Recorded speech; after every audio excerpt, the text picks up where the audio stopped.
चरितं यस्याः पवित्रं जीवनं तथा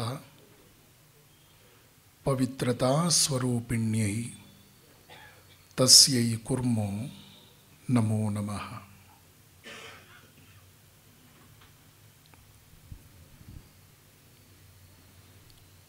ನಿನ್ನೆ ದಿವಸ ಭಾರತೀಯ ಸನಾತನ ಧರ್ಮ ವರ್ಣಾಶ್ರಮವನ್ನು ಕುರಿತು, ಜಾತಿ ಪದ್ಧತಿಯನ್ನು ಕುರಿತು, ಆತ್ಮಾನುಭವಕ್ಕೆ ಮಾರ್ಗಗಳನ್ನು ಸೂಚಿಸಿರೋ ವಿಚಾರವನ್ನು ಕುರಿತು, ಯೋಗಗಳನ್ನು ಕುರಿತು ಪ್ರತಿಪಾದಿಸಿದ ಹಲವಾರು ವಿಚಾರಗಳನ್ನು ನಾವು ಗಮನಿಸಿದ್ದೆವು. ಸ್ವಾಮಿ ವಿವೇಕಾನಂದರು ಭಾರತದ ಚಿಂತನೆಗಳನ್ನು ಅಷ್ಟೇ ಅಲ್ಲ, ಸಮಗ್ರ ವಿಶ್ವದ ಇತಿಹಾಸ, ಆಧ್ಯಾತ್ಮಿಕ ಪ್ರಪಂಚವನ್ನು ಅತ್ಯಂತ ಶ್ರದ್ಧೆಯಿಂದ ಅಧ್ಯಯನ ಮಾಡಿದವರು.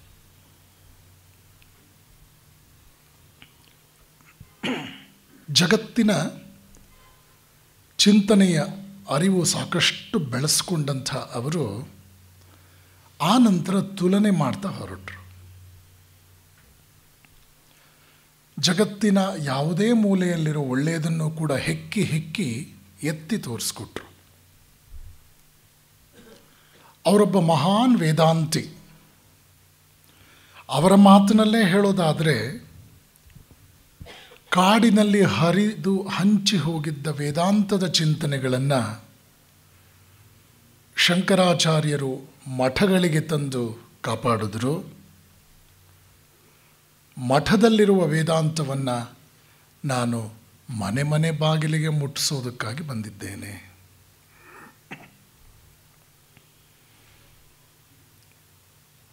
ಭಾರತೀಯ ಪರಂಪರೆಯನ್ನು ರೂಪಿಸಿದವರು ದ್ರಷ್ಟಾರರು, ಋಷಿಗಳು. ಸಮಾಜದಿಂದ ದೂರ ಉಳಿದ್ರೂ ಕೂಡ ಮನುಷ್ಯನ ಸಾಂಘಿಕ ಬದುಕಿಗೆ ಅತ್ಯವಶ್ಯಕವಾದ ಶ್ರೇಷ್ಠವಾದ ಮೌಲ್ಯಗಳು ಯಾವುದು ಅನ್ನೋದನ್ನು ಪತ್ತೆ ಹಚ್ಚೋದ್ರಲ್ಲಿ ನಮ್ಮ ಋಷಿಗಳು ಪರಮ ಯಶಸ್ಸನ್ನು ಪಡೆದರು. ಸಾವಿರಾರು ವರ್ಷಗಳ ತಪಸ್ಸಿನ ಫಲವಾಗಿ ಅವರು ನಮ್ಮ ಮುಂದೆ ಒಂದು ಜೀವನ ಸಂಹಿತೆಯನ್ನು ಕೊಟ್ಟರು. ಇದನ್ನೇ ನಾವು ಧರ್ಮ ಅಂತ ಗುರುತಿಸ್ತೇವೆ. ಹೀಗಾಗಿ ಸ್ವಾಮಿ ವಿವೇಕಾನಂದರು ಅದೆಷ್ಟರ ಮಟ್ಟಿಗೆ ಸ್ಪಷ್ಟವಾಗಿ, ನಿಖರವಾಗಿ ಭಾರತೀಯರ ಮುಂದೆ ಕೆಲವು ವಿಚಾರಗಳನ್ನು ಪ್ರತಿಪಾದಿಸ್ತಾ ಇದ್ದರು ಅಂತಂದರೆ, ನಮಗೆ ಅದನ್ನು ಕೇಳಿದಾಗ ಮೊದಲು ಸ್ವಲ್ಪ ಆಶ್ಚರ್ಯ ಆಗುತ್ತೆ. ಆದರೆ ಸ್ವಲ್ಪ ಒಳಹೊಕ್ಕು ಪರೀಕ್ಷಿಸಿದಾಗ, ಅವುಗಳನ್ನು ಪ್ರಾಮಾಣಿಕವಾಗಿ ಪರಿಕಿಸಿದಾಗ ನಮಗೆ ವಾಸ್ತವಿಕತೆ ಗೊತ್ತಾಗುತ್ತೆ. ಬಾಲ್ಯದಿಂದಲೂ ಕೂಡ ಅವರ ಚಿಂತನೆ ಹಾಗೇ ಇತ್ತು. ಪ್ರಶ್ನಿಸುವ ಪ್ರವೃತ್ತಿ, ಪರೀಕ್ಷಿಸುವ ಧೈರ್ಯ ಅವರದ್ದು. ಒಂದು ಪುಟ್ಟ ಉದಾಹರಣೆ ಹೇಳ್ತೇನೆ. ಹರಿಕಥೆಯ ದಾಸರು ಮಾರುತಿ ಬಾಳೆಯ ತೋಟದಲ್ಲಿ ಸಿಗ್ತಾನೆ ಅಂತ ಹೇಳಿಬಿಟ್ರು. ಮುಗ್ಧ ಮನಸ್ಸು ಇದನ್ನು ಸ್ವೀಕರಿಸಿತು. ಮನೆಯ ಹತ್ತಿರದಲ್ಲಿದ್ದ ಬಾಳೆಯ ತೋಟಕ್ಕೆ ಪುಟ್ಟ ನರೇಂದ್ರ ಹೋಗ್ತಾನೆ. ಆಗಿನ್ನೂ ಅವನಿಗೆ 10-12 ವರ್ಷ. ರಾತ್ರಿ ಬಹಳ ಹೊತ್ತಿನವರೆಗೂ ಮಾರುತಿಯನ್ನು ಹುಡುಕಾಡ್ತಾನಲ್ಲಿ. ಆದರೆ ಅವನಿಗೆ ಮಾರುತಿ ಸಿಗಲಿಲ್ಲ. ಮನೆಗೆ ವಾಪಸ್ ಬರ್ತಾನೆ. ಖಿನ್ನನಾಗಿದ್ದ ಮಗುವನ್ನು ಕಂಡು ತಾಯಿ ಭುವನೇಶ್ವರಿ ಕಾರಣವನ್ನು ಕೇಳ್ತಾಳೆ. ಆಗ ಅವನು ಹೇಳ್ತಾನೆ, ಹರಿಕಥೆ ದಾಸರು ಹೇಳಿದ್ರು ಆಂಜನೇಯ ಬಾಳೆಯ ತೋಟದಲ್ಲಿ ಸಿಗ್ತಾನೆ ಅಂತ. ನಾನು ಬೆಳಗ್ಗೆನೇ ಹೋಗಿ ತೋಟದಲ್ಲಿ ಕುಳಿತುಕೊಂಡೆ. ಕತ್ತಲಾದರೂ ಕೂಡ ಆಂಜನೇಯನ ಆಗಮನ ಆಗಲಿಲ್ಲ.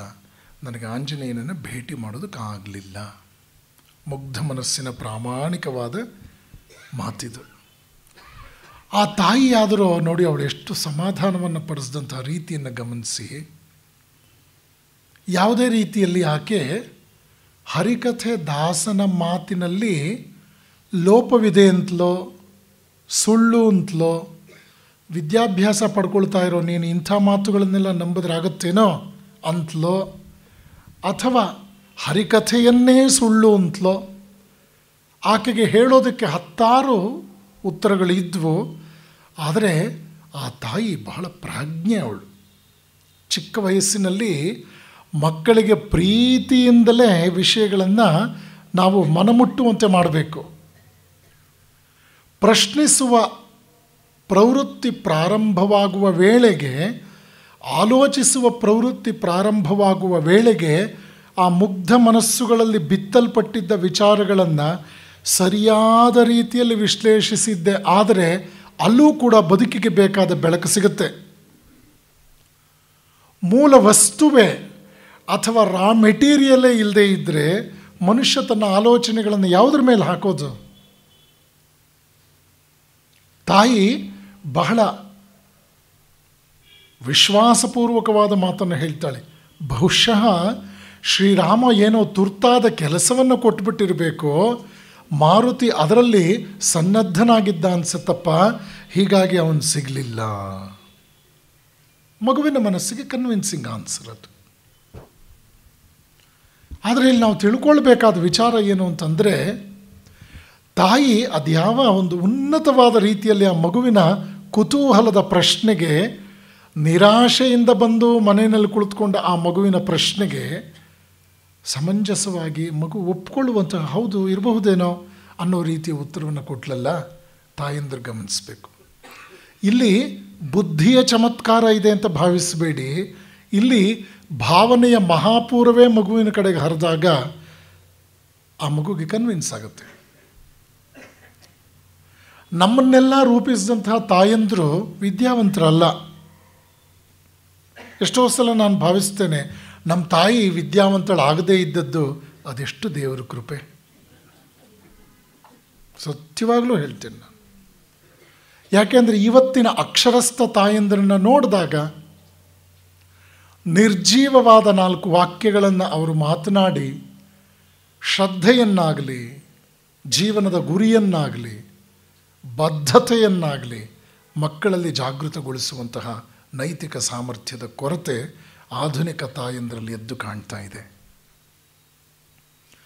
ಈ ಘಟನೆಯನ್ನು ಇವತ್ತು ವೇದಾಂತದ ಉಪನ್ಯಾಸದ ಹಂತದಲ್ಲಿ ನಾನು ಯಾಕೆ ಪ್ರಸ್ತಾಪಿಸಿದೆ ಅಂದರೆ, ನರೇಂದ್ರನಲ್ಲಿ ಪರೀಕ್ಷಿಸುವಂತಹ ಪ್ರವೃತ್ತಿ ಇತ್ತು. ಹನುಮಂತ ಬಾಳೆಯ ತೋಟದಲ್ಲಿ ಸಿಗ್ತಾನೆ ಅಂತ ಹೇಳಿದ್ದೆ, ಆದರೆ ಪರೀಕ್ಷೆ ಮಾಡಿಬಿಡೋಣ ಅನ್ನೋ ಮುಗ್ಧ ಬಾಲ ಮನಸ್ಸು ತವಕಿಸಿ ಪ್ರಯತ್ನವನ್ನೂ ಮಾಡಿಬಿಡ್ತು. ಅಲ್ಲಿವರೆಗೂ ಗಮನಿಸ್ಬೇಕು ನಾವು. ನರೇಂದ್ರನಿಗೆ ತನ್ನ ಮನೆಯಲ್ಲಿದ್ದಂತಹ ಹಲವಾರು ಜನರಲ್ಲಿ ಸಾರೋಟ್ವಾಲ ಬಹಳ ಪ್ರಿಯನಾಗಿದ್ದ. ಅವ್ರ ಮನೆಯಲ್ಲಿ ಒಂದು ಕುದುರೆಯ ಗಾಡಿ ಇತ್ತು. ಆ ಸಾರೋಟನ್ನು ನಡೆಸ್ತಾ ಇದ್ದಂತಹ ವ್ಯಕ್ತಿ, ಆ ಸಾರಥಿ ಇದ್ದಾನಲ್ಲ, ಅವನಿಗೆ ನರೇಂದ್ರನ ಬಗ್ಗೆ ಪ್ರೀತಿ, ನರೇಂದ್ರನಿಗೂ ಕೂಡ ಅವನ ಬಗ್ಗೆ ಬಹಳ ಗೌರವ ಹಾಗೂ ಪ್ರೀತಿ. ಒಮ್ಮೆ ಯಾವುದೋ ಒಂದು ಸಂದರ್ಭದಲ್ಲಿ ಅವನ ಜೊತೆ ಮಾತನಾಡ್ತಾ ಸಾರೋಟ್ವಾಲ್ನೊಂದಿಗೆ ಚರ್ಚೆ ಮಾಡ್ತಾ ಇದ್ದಾಗ ಆತ ತನ್ನ ಸಾಂಸಾರಿಕ ದುಗುಡವನ್ನು ತೋಡಿಕೊಂಡ ಈ ಪುಟ್ಟ ಬಾಲಕನ ಮುಂದೆ. ಈ ಮದುವೆ ಅನ್ನೋದೊಂದು ರಗಳೇನಪ್ಪ, ಇನ್ನು ಆ ತರಲೆ ಮಕ್ಕಳು ಅನ್ನೋರು ಬೇರೆ ಹುಟ್ಟುತ್ತಾರೆ, ಆಮೇಲೆ ಬಹಳ ಕಷ್ಟ, ಸಂಸಾರ ಅನ್ನೋದು ಬಹಳ ಕಷ್ಟ, ಬಹಳ ಕಷ್ಟ. ಈ ಸಾಂಸಾರಿಕ ಜೀವನ ಅಂತಕ್ಕಂಥದ್ದು ದುಃಖದಾಯಕ, ಕಷ್ಟ. ಈ ಮಾತನ್ನು ಕೇಳಿದಾಗ ಆ ಪುಟ್ಟ ನರೇಂದ್ರನ ಮನಸ್ಸಿನಲ್ಲಿ ಏನು ಬರಬೇಕು, ಏನು ಭಾವನೆ ಬರಬೇಕು? ತಕ್ಷಣ ಅವನು ಅಲ್ಲಿಂದ ತನ್ನ ಕೊಠಡಿಗೆ ಬಂದ. ಕೊಠಡಿಗೆ ಬಂದು ತಾನು ಇಲ್ಲಿಯವರೆಗೂ ಪೂಜೆ ಮಾಡ್ತಾ ಇದ್ದ ಸೀತಾರಾಮರ ವಿಗ್ರಹವನ್ನು ನೋಡ್ದ. ಇವರಿಬ್ಬರು ಮದುವೆ ಆದವರು ತಾನೇ, ಸಂಸಾರದಲ್ಲಿ ದುಃಖ ಇದೆ ಅಂತ ಹೇಳ್ತಾ ಇದ್ದಾನೆ ಸಾರೋಟ್ವಾಲ. ಸಾರೋಟ್ವಾಲನ ಮಾತುಗಳು ನೇರವಾಗಿ ಸಿಗ್ತಾ ಇದೆ. ತಾನು ವಿಗ್ರಹವನ್ನು ಪೂಜೆ ಮಾಡ್ತಾ ಇದ್ದಾನೆ, ಸೀತಾರಾಮರ ವಿಗ್ರಹ. ಆದರೆ ಸಾರೋಟ್ವಾಲನ ದುಃಖಕ್ಕೆ ಕಾರಣ ಅವನೊಬ್ಬ ಸಂಸಾರಿ. ಆದ್ದರಿಂದ ಸಂಸಾರಿಯಾದ ಸೀತಾರಾಮರನ್ನು ಯಾಕೆ ಪೂಜೆ ಮಾಡಬೇಕು? ತನ್ನ ತಾಯಿಯ ಬಳಿಗೆ ಬಂದು ಬಿಕ್ಕಿ ಬಿಕ್ಕಿ ಅತ್ತ. ಯಾಕಪ್ಪ ಅಂತ ಕೇಳಿದ್ಲು. ನಾನಿನ್ಮೇಲೆ ಸೀತಾರಾಮರನ್ನು ಪೂಜೆ ಮಾಡೋದಿಲ್ಲ. ಯಾಕೆ? ಸಂಸಾರ ಅನ್ನೋದು ಕಷ್ಟ ಅಂತೆ, ಅಲ್ಲಿ ಬಹಳ ಕೀಟಲೆಗಳಿದೆಯಂತೆ, ಅದರಲ್ಲಿ ತುಂಬ ದುಃಖ ಇದೆಯಂತೆ. ಯಾರು ಹೇಳ್ದ? ಸಾರೋಟ್ವಾಲ ಹೇಳ್ದ. ಮತ್ತೀಗೇನು ಮಾಡ್ತೀಯ? ಸೀತಾರಾಮರ ವಿಗ್ರಹ ನನ್ನ ಕೊಠಡಿಯಲ್ಲಿರೋದು ಬೇಡ. ತಾಯಿ ಹೇಳಿದ್ಲು. ಹಾಗಾದರೆ ನೀನು ವೈರಾಗ್ಯ ಮೂರ್ತಿಯಾದ ಶಿವನನ್ನೇ ಪೂಜೆ ಮಾಡಿ. ಇನ್ಮೇಲೆ ನಾನು ಶಿವನನ್ನು ಪೂಜೆ ಮಾಡ್ತೇನೆ, ಆದರೆ ಸೀತಾರಾಮರ ಪಕ್ಕದಲ್ಲಿ ಇಟ್ಕೊಂಡಲ್ಲ. ಇನ್ಮೇಲೆ ನನ್ನ ನಿಷ್ಠೆ ಶಿವನ ಕಡೆಗೆ. ತಾಯಿ ಹೇಳಿದ್ದು, ನಿನಗೆ ಹೇಗೆ ಅನಿಸುತ್ತೋ ಹಾಗೆ ಮಾಡು. ಪುಟ್ಟ ಹುಡುಗ ಸೀತಾರಾಮರ ವಿಗ್ರಹವನ್ನು ಕೈಗೆ ತೆಗೆದುಕೊಂಡ, ಮನೆಯ ಮಹಡಿಯ ಉಪ್ಪರಿಗೆ ಮೇಲೆ ಬಂದ, ಅದನ್ನು ನೇರವಾಗಿ ರಸ್ತೆಗೆ ಅಪ್ಪಳಿಸಿ ಹಾಕಿದ. ಅದು ಎಷ್ಟು ಜೋರಾಗಿ ಹಾಕಿದ ಅವನು ಅಂದರೆ, ಸೀತಾರಾಮರ ವಿಗ್ರಹ ಚೂರು ಚೂರಾಯಿತು. ಈ ಅವರಿರುವರು ಗೃಹಸ್ಥರು, ಈ ಗೃಹಸ್ಥರ ಜೀವನದಲ್ಲಿ ದುಃಖ ಇದೆ ಅಂತಕ್ಕಂಥ ಆ ಸಾರೋಟ್ವಾಲನ ಮಾತು ಎಷ್ಟು ಪ್ರಭಾವ ಬೀರುತ್ತೆ ಅಂದರೆ, ಆ ಚಿತ್ರವೇ ಅವನ ಮನಸ್ಸಿನಿಂದ ಚೂರು ಚೂರಾಗಿ ಚಲ್ಲಾಪಿಲ್ಲಿಯಾಗಿ ಹೊರಟೋಯ್ತು. ಈ ಘಟನೆಯನ್ನು ನಾನು ನಿಮ್ಮ ಮುಂದೆ ಯಾಕೆ ಹೇಳಿದೆ ಅಂದರೆ, ಅವನ ಮನಸ್ಸಿಗೆ ಅರ್ಥವಾಗದೇ ಇರೋ ವಿಚಾರ ಅಲ್ಲ, ಅವನ ಮನಸ್ಸಿಗೆ ಇಷ್ಟವಾಗದ ವಿಷಯವನ್ನು ಬಾಲ್ಯದಿಂದಲೂ ಕೂಡ ಅವನು ಅದನ್ನು ಭಿನ್ನವಾಗಿಯೇ ನೋಡಿದವನು. ಮೂರನೇ ಘಟನೆ, ಸ್ನೇಹಿತರೊಂದಿಗೆ ಮರಕೋತಿ ಆಟ ಆಡ್ತಾ ಇದ್ದ. ಮರಕೋತಿ ಆಟ ಆಡಬೇಕಾದ್ರೆ ನಿಮಗೆಲ್ಲ ಗೊತ್ತಿದೆ, ಕೋತಿ ಚೇಷ್ಟೆಗಳೇ ಜಾಸ್ತಿ. ಕಾಲುಗಳಲ್ಲಿ ಕೊಂಬೆಯನ್ನು ಹೀಗೆ ಹಿಡಿದು ತಲೆಯನ್ನು ಕೆಳಗೆ, ತಲೆ ಕೆಳಕಾಗಿ ತೂಗಾಡುವಂಥದ್ದು ಎಲ್ಲ ಹಿಂದೆ ಆಡ್ತಾ ಇದ್ದ ಕಾಲ. ಅದೊಂದು ಸಾಹಸವೇ. ಬಾಲ್ಯದಲ್ಲಿ ಮಕ್ಕಳಲ್ಲಿ ಅಪಾರವಾದ ಸಾಹಸ ಪ್ರವೃತ್ತಿ ಇರ್ತಾ ಇತ್ತು. ಹೀಗಾಗಿ ಡಿಪ್ರೆಷನ್, ಅಗ್ರೆಷನ್, ಅಡಿಕ್ಷನ್ಗಳ ತೊಂದರೆ ಇರಲಿಲ್ಲ ಹಿಂದಿನ ತಲೆಮಾರಿನಲ್ಲಿ. ಅಡ್ವೆಂಚರಸ್ ಆಗಿರೋದು ಲೈಫ್, ಸಾಹಸಮಯವಾಗಿರೋದು. ಬಾಲ್ಯದಲ್ಲೇ ಅದೆಂಥ ಒಂದು ಧೈರ್ಯದ ಪ್ರವೃತ್ತಿ ಬೆಳೆಸ್ಬಿಡ್ತಿದ್ರು ತಂದೆ ತಾಯಿಗಳು ಅಂದರೆ, ಇಡೀ ಜೀವನದಲ್ಲಿ ಸನ್ನಿವೇಶಗಳನ್ನು ಆತ್ಮವಿಶ್ವಾಸದಿಂದ ನಿರ್ವಹಿಸುವಂತಹ ತಾಕತ್ತು, ನೈತಿಕ ಬಲ ನಮ್ಮ ಸಹಾಯಕ್ಕೆ ಬರ್ತಾಯಿತ್ತು. ಮರಕೋತಿ ಆಟ ಆಡ್ತಾ ಇದ್ದ ಸ್ನೇಹಿತರನ್ನೆಲ್ಲ ನೋಡಿ ತೋಟದ ಯಜಮಾನ ಸ್ವಲ್ಪ ಗಾಬರಿಗೊಂಡ. ಈ ಮಕ್ಕಳು ಬಿದ್ದು ಕೈಯೋ ಕಾಲೋ ಮುರ್ಕೊಂಡು ನಾಳೆ ಪ್ರಾಣಕ್ಕೂ ಸಂಚಕಾರ ತಂದುಕೊಂಡ್ರೆ ಅಂತ ಹೇಳಿ ಆ ಮಕ್ಕಳನ್ನೆಲ್ಲ ಕರೆದ. ಇಲ್ಲಿ ಮರಕೋತಿ ಆಟ ಆಡಬೇಡಿ. ಮಕ್ಕಳೆಲ್ಲ ಕೇಳಿದ್ರು, ಯಾಕೆ ತಾತ? ಇಲ್ಲೊಂದು ಬ್ರಹ್ಮರಾಕ್ಷಸ ಇದೆ, ಅದು ಮತ್ತೆ ಮತ್ತೆ ನೀವು ಹೀಗೆ ಬಂದು ಆಡ್ತಾ ಇದ್ದರೆ ಒಮ್ಮೆ ಬಂದು ನಿಮ್ಮ ಕತ್ತನ್ನು ಹಿಡ್ಕೊಂಬಿಡುತ್ತೆ ಅಂದ. ಹಿಡ್ಕೊಂಬಿಡುತ್ತೆ ಅಂತ ಕೇಳೋ ವೇಳೆಗಾಗಲೇ ನರೇಂದ್ರನನ್ನು ಬಿಟ್ಟರೆ ಉಳಿದೆಲ್ಲ ಮಕ್ಕಳು ಅಲ್ಲಿಂದ ಎಷ್ಟೋ ದೂರ ಓಡಿ ಹೋಗ್ಬಿಟ್ಟಿದ್ರು. ನರೇಂದ್ರ, ಬಾರೋ, ಬ್ರಹ್ಮರಾಕ್ಷಸ ಇದೆಯಂತೆ, ಬೇಗ ಬಾರೋ ಅಂತ ಕರೀತಾ ಇದ್ದಾರೆ ಆತನನ್ನು. ಇವನು ಗಹಗಹಿಸಿ ನಗ್ತಾ ಇದ್ದಾನೆ. ಗಹಗಹಿಸಿ ನಕ್ಕು ಆ ತಾತನನ್ನು ಕೇಳ್ತಾನೆ, ಇಲ್ಲಿ ಬ್ರಹ್ಮರಾಕ್ಷಸ ಎಷ್ಟು ದಿನಗಳಿಂದಿದೆ? ತುಂಬ ವರ್ಷಗಳಿಂದ ಇದೆಯಪ್ಪ. ಮತ್ತು ಇಷ್ಟು ಸಲ ಆಟ ಆಡಿದ್ದೀವಲ್ಲ, ಒಂದು ಸಲವೂ ನನ್ನ ತಂಟೆಗೆ ಬರಲಿಲ್ವಲ್ಲ.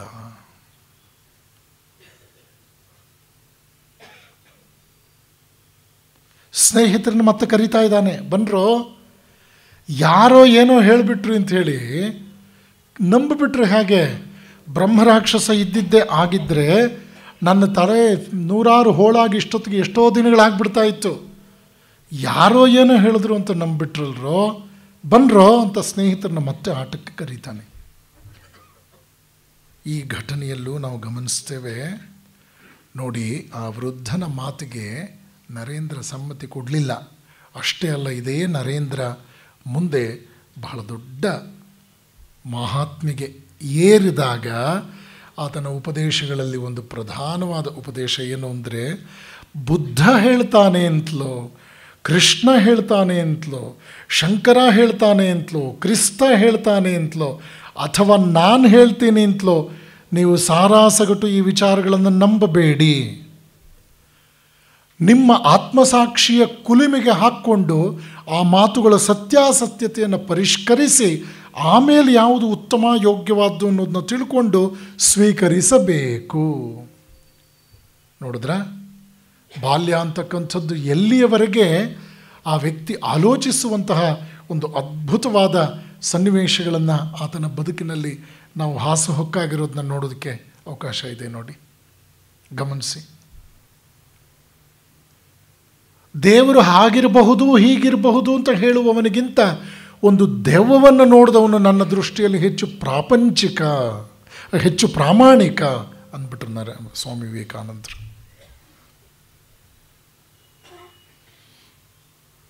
ಅವರ ಉನ್ನತ ಬೋಧನೆಗಳಲ್ಲಿ ನೂತನ ವೇದಾಂತವನ್ನು ಅವರು ಯಾವ ರೀತಿ ಹೇಳ್ತಾರೆ? ಇಲ್ಲಿಯವರೆಗೂ ಜಗತ್ತು ನಂಬಿಕೊಂಡು ಬಂದ ಸಿದ್ಧಾಂತ ಏನು ಗೊತ್ತಾ? ಯಾರಿಗೆ ದೇವರಲ್ಲಿ ನಂಬಿಕೆ ಇದೆಯೋ ಅವನು ಆಸ್ತಿಕ, ಯಾರಿಗೆ ದೇವರಲ್ಲಿ ನಂಬಿಕೆ ಇಲ್ಲವೋ ಅವನು ನಾಸ್ತಿಕ. ಇದು ಹಳೆಯ ವೇದಾಂತ. ಆದರೆ ನೂತನ ವೇದಾಂತವನ್ನು ನಾನು ಹೇಳ್ತೇನೆ, ಯಾರಿಗೆ ದೇವರಲ್ಲಿ ನಂಬಿಕೆ ಇದ್ದೂ ತನ್ನಲ್ಲಿ ತನಗೆ ನಂಬಿಕೆ ಇಲ್ಲವೋ ಅವನೇ ನಾಸ್ತಿಕ. ನೋಡಿದ್ರಾ ನೂತನ ವೇದಾಂತ ಎಷ್ಟು ಅದ್ಭುತವಾದ ರೀತಿಯಲ್ಲಿ ಅವರು ನಮ್ಮ ಮುಂದೆ ವ್ಯಾಖ್ಯಾನ ಮಾಡ್ತಾರೆ. ನಿಮಗೆ ದೇವರಲ್ಲೂ ನಂಬಿಕೆ ಇರಬಹುದು, ನಿಮ್ಮಲ್ಲಿ ನಿಮಗೆ ನಂಬಿಕೆ ಇಲ್ಲದೇ ಇದ್ದರೆ ದೇವರ ಬಗೆಗಿನ ನಿಮ್ಮ ಕೇವಲ ಆ ನಂಬಿಕೆ ನಿಮ್ಮನ್ನು ಕಷ್ಟದಿಂದ ಪಾರು ಮಾಡಲಾರದು. ಮಾತನ್ನು ಮುಂದುವರಿಸ್ತಾ ಹೇಳ್ತಾರೆ, ಜನ ಹೇಳುತ್ತಾರೆ ಅವನನ್ನು ನಂಬು ಇವನನ್ನು ನಂಬು ಎಂದು, ಆದರೆ ನಾನು ಹೇಳುತ್ತೇನೆ ಮೊದಲು ನಿನ್ನನ್ನು ನೀನು ನಂಬು. ನಿನಗೆ 33 ಕೋಟಿ ದೇವತೆಗಳಲ್ಲಿ ನಂಬಿಕೆ ಇದ್ದು ಪಾಶ್ಚಾತ್ಯರಿಂದ ಎರವಲು ಪಡೆದ ದೇವರುಗಳಲ್ಲೂ ನೀನು ನಂಬಿಕೆಯನ್ನು ಹೊತ್ತು ನಿನ್ನಲ್ಲಿ ನಿನಗೆ ನಂಬಿಕೆ ಇಲ್ಲದೆ ಇದ್ದರೆ ಯಾವ ದೇವರು ನಿನ್ನನ್ನು ಕಾಪಾಡಲಾರ. ಜನ ಹೇಳುತ್ತಾರೆ ಅವನನ್ನು ನಂಬು ಇವನನ್ನು ನಂಬು ಎಂದು, ಆದರೆ ನಾನು ಹೇಳುತ್ತೇನೆ ಮೊದಲು ನಿನ್ನನ್ನು ನೀನು ನಂಬು. ನಿನ್ನ ಬಹಳಷ್ಟು ಸಮಸ್ಯೆಗಳು ಪರಿಹಾರಗೊಳ್ಳುವುದು ನಿನ್ನನ್ನು ನೀನು ನಂಬಿದಾಗ. ಇದು ಸ್ವಾಮಿ ವಿವೇಕಾನಂದರ ವಿಶೇಷವಾದ ಸಂದೇಶ. ಇದನ್ನು ನೂತನ ವೇದಾಂತ ಅಂತಲೇ ಕರೆದ್ರು ಅವರು. ಇದೆಲ್ಲವೂ ವೇದಾಂತವೇ, ವೇದಾಂತದ ಕಠೋರ ಮುಖ, ವೇದಾಂತದ ಬೆಂಕಿಯ ಕಿಡಿಗಳು ಇದೆಲ್ಲ. ಇದು ಕೇವಲ ಯಾವುದೋ ರೀತಿ ನಮಗೆ ಸಮಾಧಾನ ಕೊಡ್ತಕ್ಕಂಥ, ಸಾಂತ್ವನ ಕೊಡ್ತಕ್ಕಂಥ, ನಮ್ಮ ದುಃಖದ ಬಗ್ಗೆ ಮರುಗುವ ಹಂತದಲ್ಲಿ ಮಾತ್ರವೇ ಸೀಮಿತವಾದದ್ದಲ್ಲ. ಅಲ್ಲ, ಇದು ನಮ್ಮನ್ನು ರೊಚ್ಚಿಗೆಬ್ಬಿಸುವಂತಹ ವಿಚಾರಗಳು. ರೊಚ್ಚಿಗೆ ಹೇಳಬೇಕು ಮನುಷ್ಯ. ಇದನ್ನು ಬಹಳ ಸ್ವಾಮಿ ವಿವೇಕಾನಂದರು ಒತ್ತಾಸೆ ಕೊಡ್ತಾರೆ. ಮೈಸೂರು ಮಹಾರಾಜರಿಗೊಂದು ಪತ್ರ ಬರೀತಾರೆ. ಆ ಪತ್ರದಲ್ಲೂ ಕೂಡ ವೇದಾಂತದ ಪ್ರಖರತೆಯನ್ನು ನಾವು ನೋಡೋದಕ್ಕೆ ಸಾಧ್ಯ ಇದೆ. My dear maharaja, life is short, vanities of the world are transient, but they alone live who live for others, the rest are more dead than alive. ಜೀವನ ಕ್ಷಣಿಕ, ಸುಖ ಭೋಗಗಳೆಲ್ಲ ತಾತ್ಕಾಲಿಕ. ಯಾರು ಇತರರಿಗಾಗಿ ಬದುಕುತ್ತಾರೆಯೋ ಅವರದ್ದೇ ಜೀವನ, ಉಳಿದವರು ಬದುಕಿದ್ದರೂ ಸತ್ತಂತೆ. ಇದು ಅವ್ರ ಮಾತು.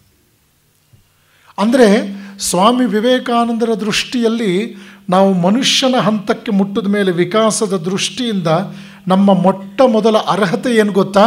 ನಾವು ಇತರರಿಗಾಗಿ ಬದುಕ್ತಾ ಇದ್ದೀವಾ ಅನ್ನೋದನ್ನು ಪ್ರಶ್ನಿಸ್ಕೋಬೇಕು. ತನಗಾಗಿ ತಾನು ಬದುಕ್ತಾ ಇದ್ದಾನಲ್ಲ, ಅವನನ್ನು ವಿವೇಕಾನಂದರು ಕ್ರಿಮಿ ಅಂತಲೇ ಪರಿಗಣಿಸಿದ್ದಾರೆ.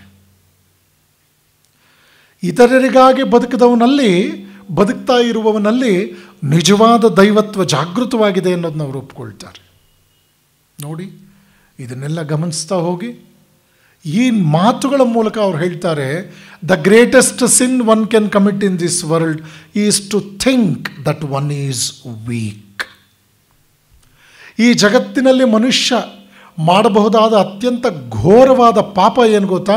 ತನ್ನನ್ನು ತಾನು ದುರ್ಬಲ ಅಂತ ಭಾವಿಸುವಂಥದ್ದು. ನೋಡಿದ್ರ, ನಿಜವಾದ ವೇದಾಂತ ಇದು.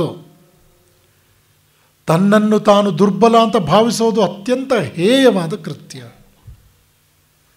ಈ ಜಗತ್ತು, ಶಂಕರಾಚಾರ್ಯರ ವೇದಾಂತ ಚಿಂತನೆಯು ಇದೇ ರೀತಿಯಲ್ಲಿ ಬರುತ್ತೆ. ಈ ಪ್ರಪಂಚದಲ್ಲಿ ಮನುಷ್ಯ ಮಾಡಬಹುದಾದ ಘೋರವಾದ ಅಪರಾಧ ಏನು ಅಂತಂದರೆ ತನ್ನನ್ನು ಕೇವಲ ಶರೀರ ಅಂತ ಭಾವಿಸೋದು. ಇದು ಶಂಕರರ ವಿಶ್ಲೇಷಣೆ. ತನ್ನನ್ನು ದುರ್ಬಲ ಅಂತ ಭಾವಿಸೋದು ಅನ್ನೋದು ವಿವೇಕಾನಂದರ ವಿಶ್ಲೇಷಣೆ. ಇಲ್ಲಿ ಕಾರಣ ಇಷ್ಟೇ, ಶರೀರವನ್ನು ಅತ್ಯಂತ ಅನಿವಾರ್ಯವಾದದ್ದು ಅಂತ ಭಾವಿಸೋದು ದೌರ್ಬಲ್ಯವೇ, ಶರೀರವನ್ನು ಕೂಡ ನಿರ್ಲಕ್ಷಿಸೋದು ಮಹಾ ದೌರ್ಬಲ್ಯವೇ. ದಾಸ್ಯವೂ ದೌರ್ಬಲ್ಯವೇ, ಹೇಡಿತನು ಮಹಾ ದೌರ್ಬಲ್ಯ. ದುರ್ಬಲನಾದವನಿಗೆ ವಿಜಯಲಕ್ಷ್ಮಿ ಒಲಿಯೋದಿಲ್ಲ ಅಂದರು. ಇದೆಲ್ಲವೂ ಹೊರನೋಟದಲ್ಲಿ ನಮಗೆ ಕಾಣೋದು ಒಂದು ಸಾಮಾಜಿಕ ಸುಧಾರಣೆಗೋ ರಾಷ್ಟ್ರವನ್ನು ದಾಸ್ಯದ ಶೃಂಖಲೆಯಿಂದ ಬಿಡುಗಡೆ ಮಾಡೋದಕ್ಕಾಗಿ ಅವರು ಉಪಯೋಗಿಸಿದಂತಹ ಎಚ್ಚರಿಕೆಯ ನುಡಿಗಳು ಅಂತ ಕಂಡರೂ ಕೂಡ ಅವರ ಆಂತರ್ಯದಲ್ಲಿ ಇದ್ದಂತಹ ನಿಜವಾದ ಕಳಕಳಿ ಏನು ಅಂತಂದರೆ ಪ್ರತಿಯೊಬ್ಬ ಮನುಷ್ಯನನ್ನು ಕೂಡ ಬ್ರಾಹ್ಮಣ್ಯದ ಮಟ್ಟಕ್ಕೆ, ನಿನ್ನೆ ದಿವಸ ಉಪನ್ಯಾಸದಲ್ಲದೇನು ಅಂತ ಹೇಳಿದೆ, ಆ ಮಟ್ಟಕ್ಕೆ ಏರಿಸುವಂತಹ ಸತ್ಸಂಕಲ್ಪ.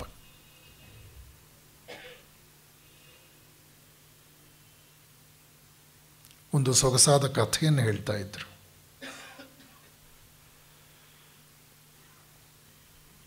ಒಮ್ಮೆ ನಾನು ವಾರಾಣಸಿಯ ಕೆರೆಯ ದಂಡೆಯಲ್ಲಿ ನಡೆದು ಹೋಗುತ್ತಿದ್ದೆ.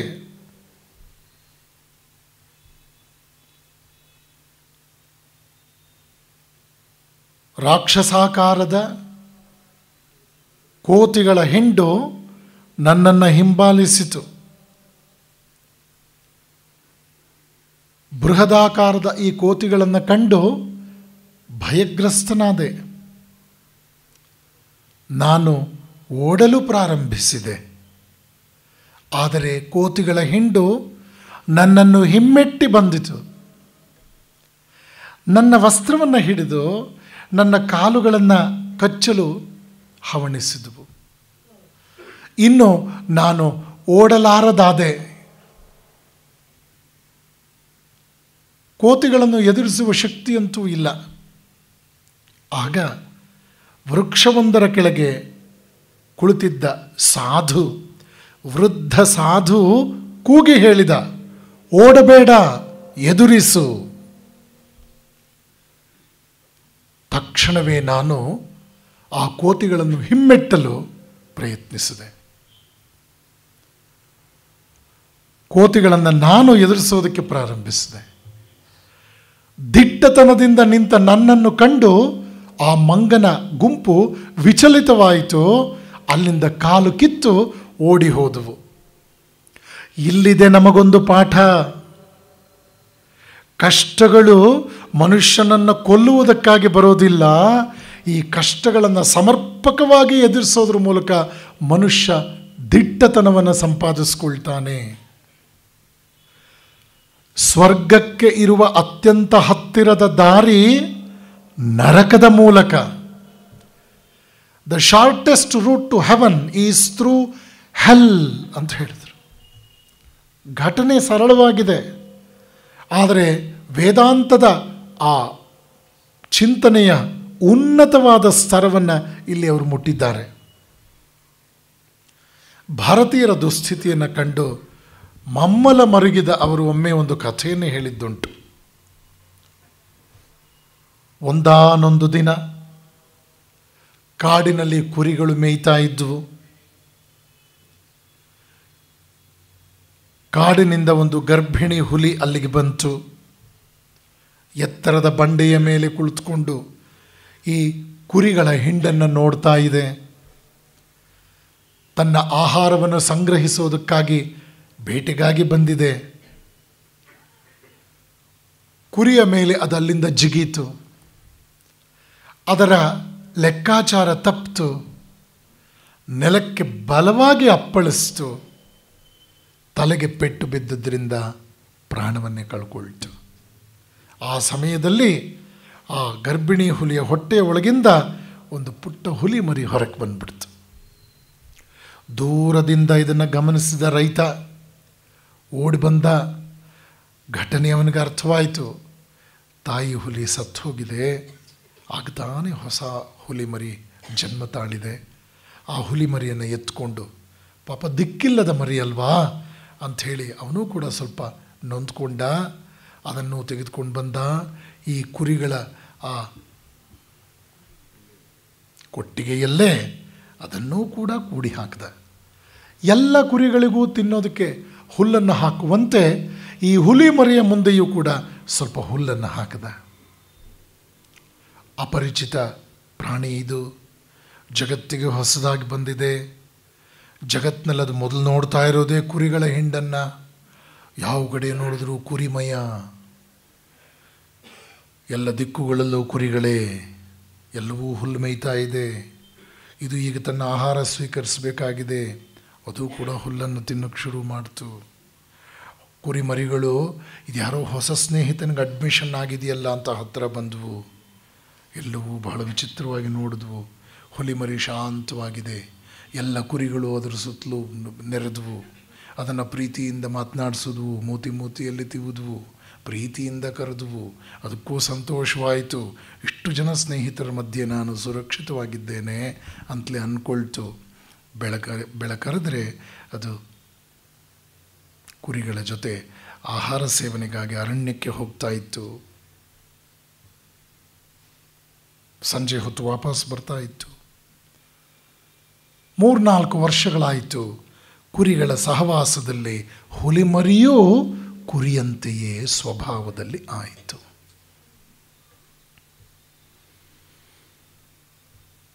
ಇಂಗ್ಲೀಷ್ನಲ್ಲಿ ಒಂದು ಮಾತಿದೆ, tell me about your friends, I will tell you what type of person you are. ನಿಮ್ಮ ಸ್ನೇಹಿತರು 4 ಜನರು ಎಂಥವ್ರು ಅಂತ ಹೇಳಿ, ನೀವೆಂಥವ್ರು ಅಂತ ನಾನು ಹೇಳ್ತೀನಿ ಅಂತ.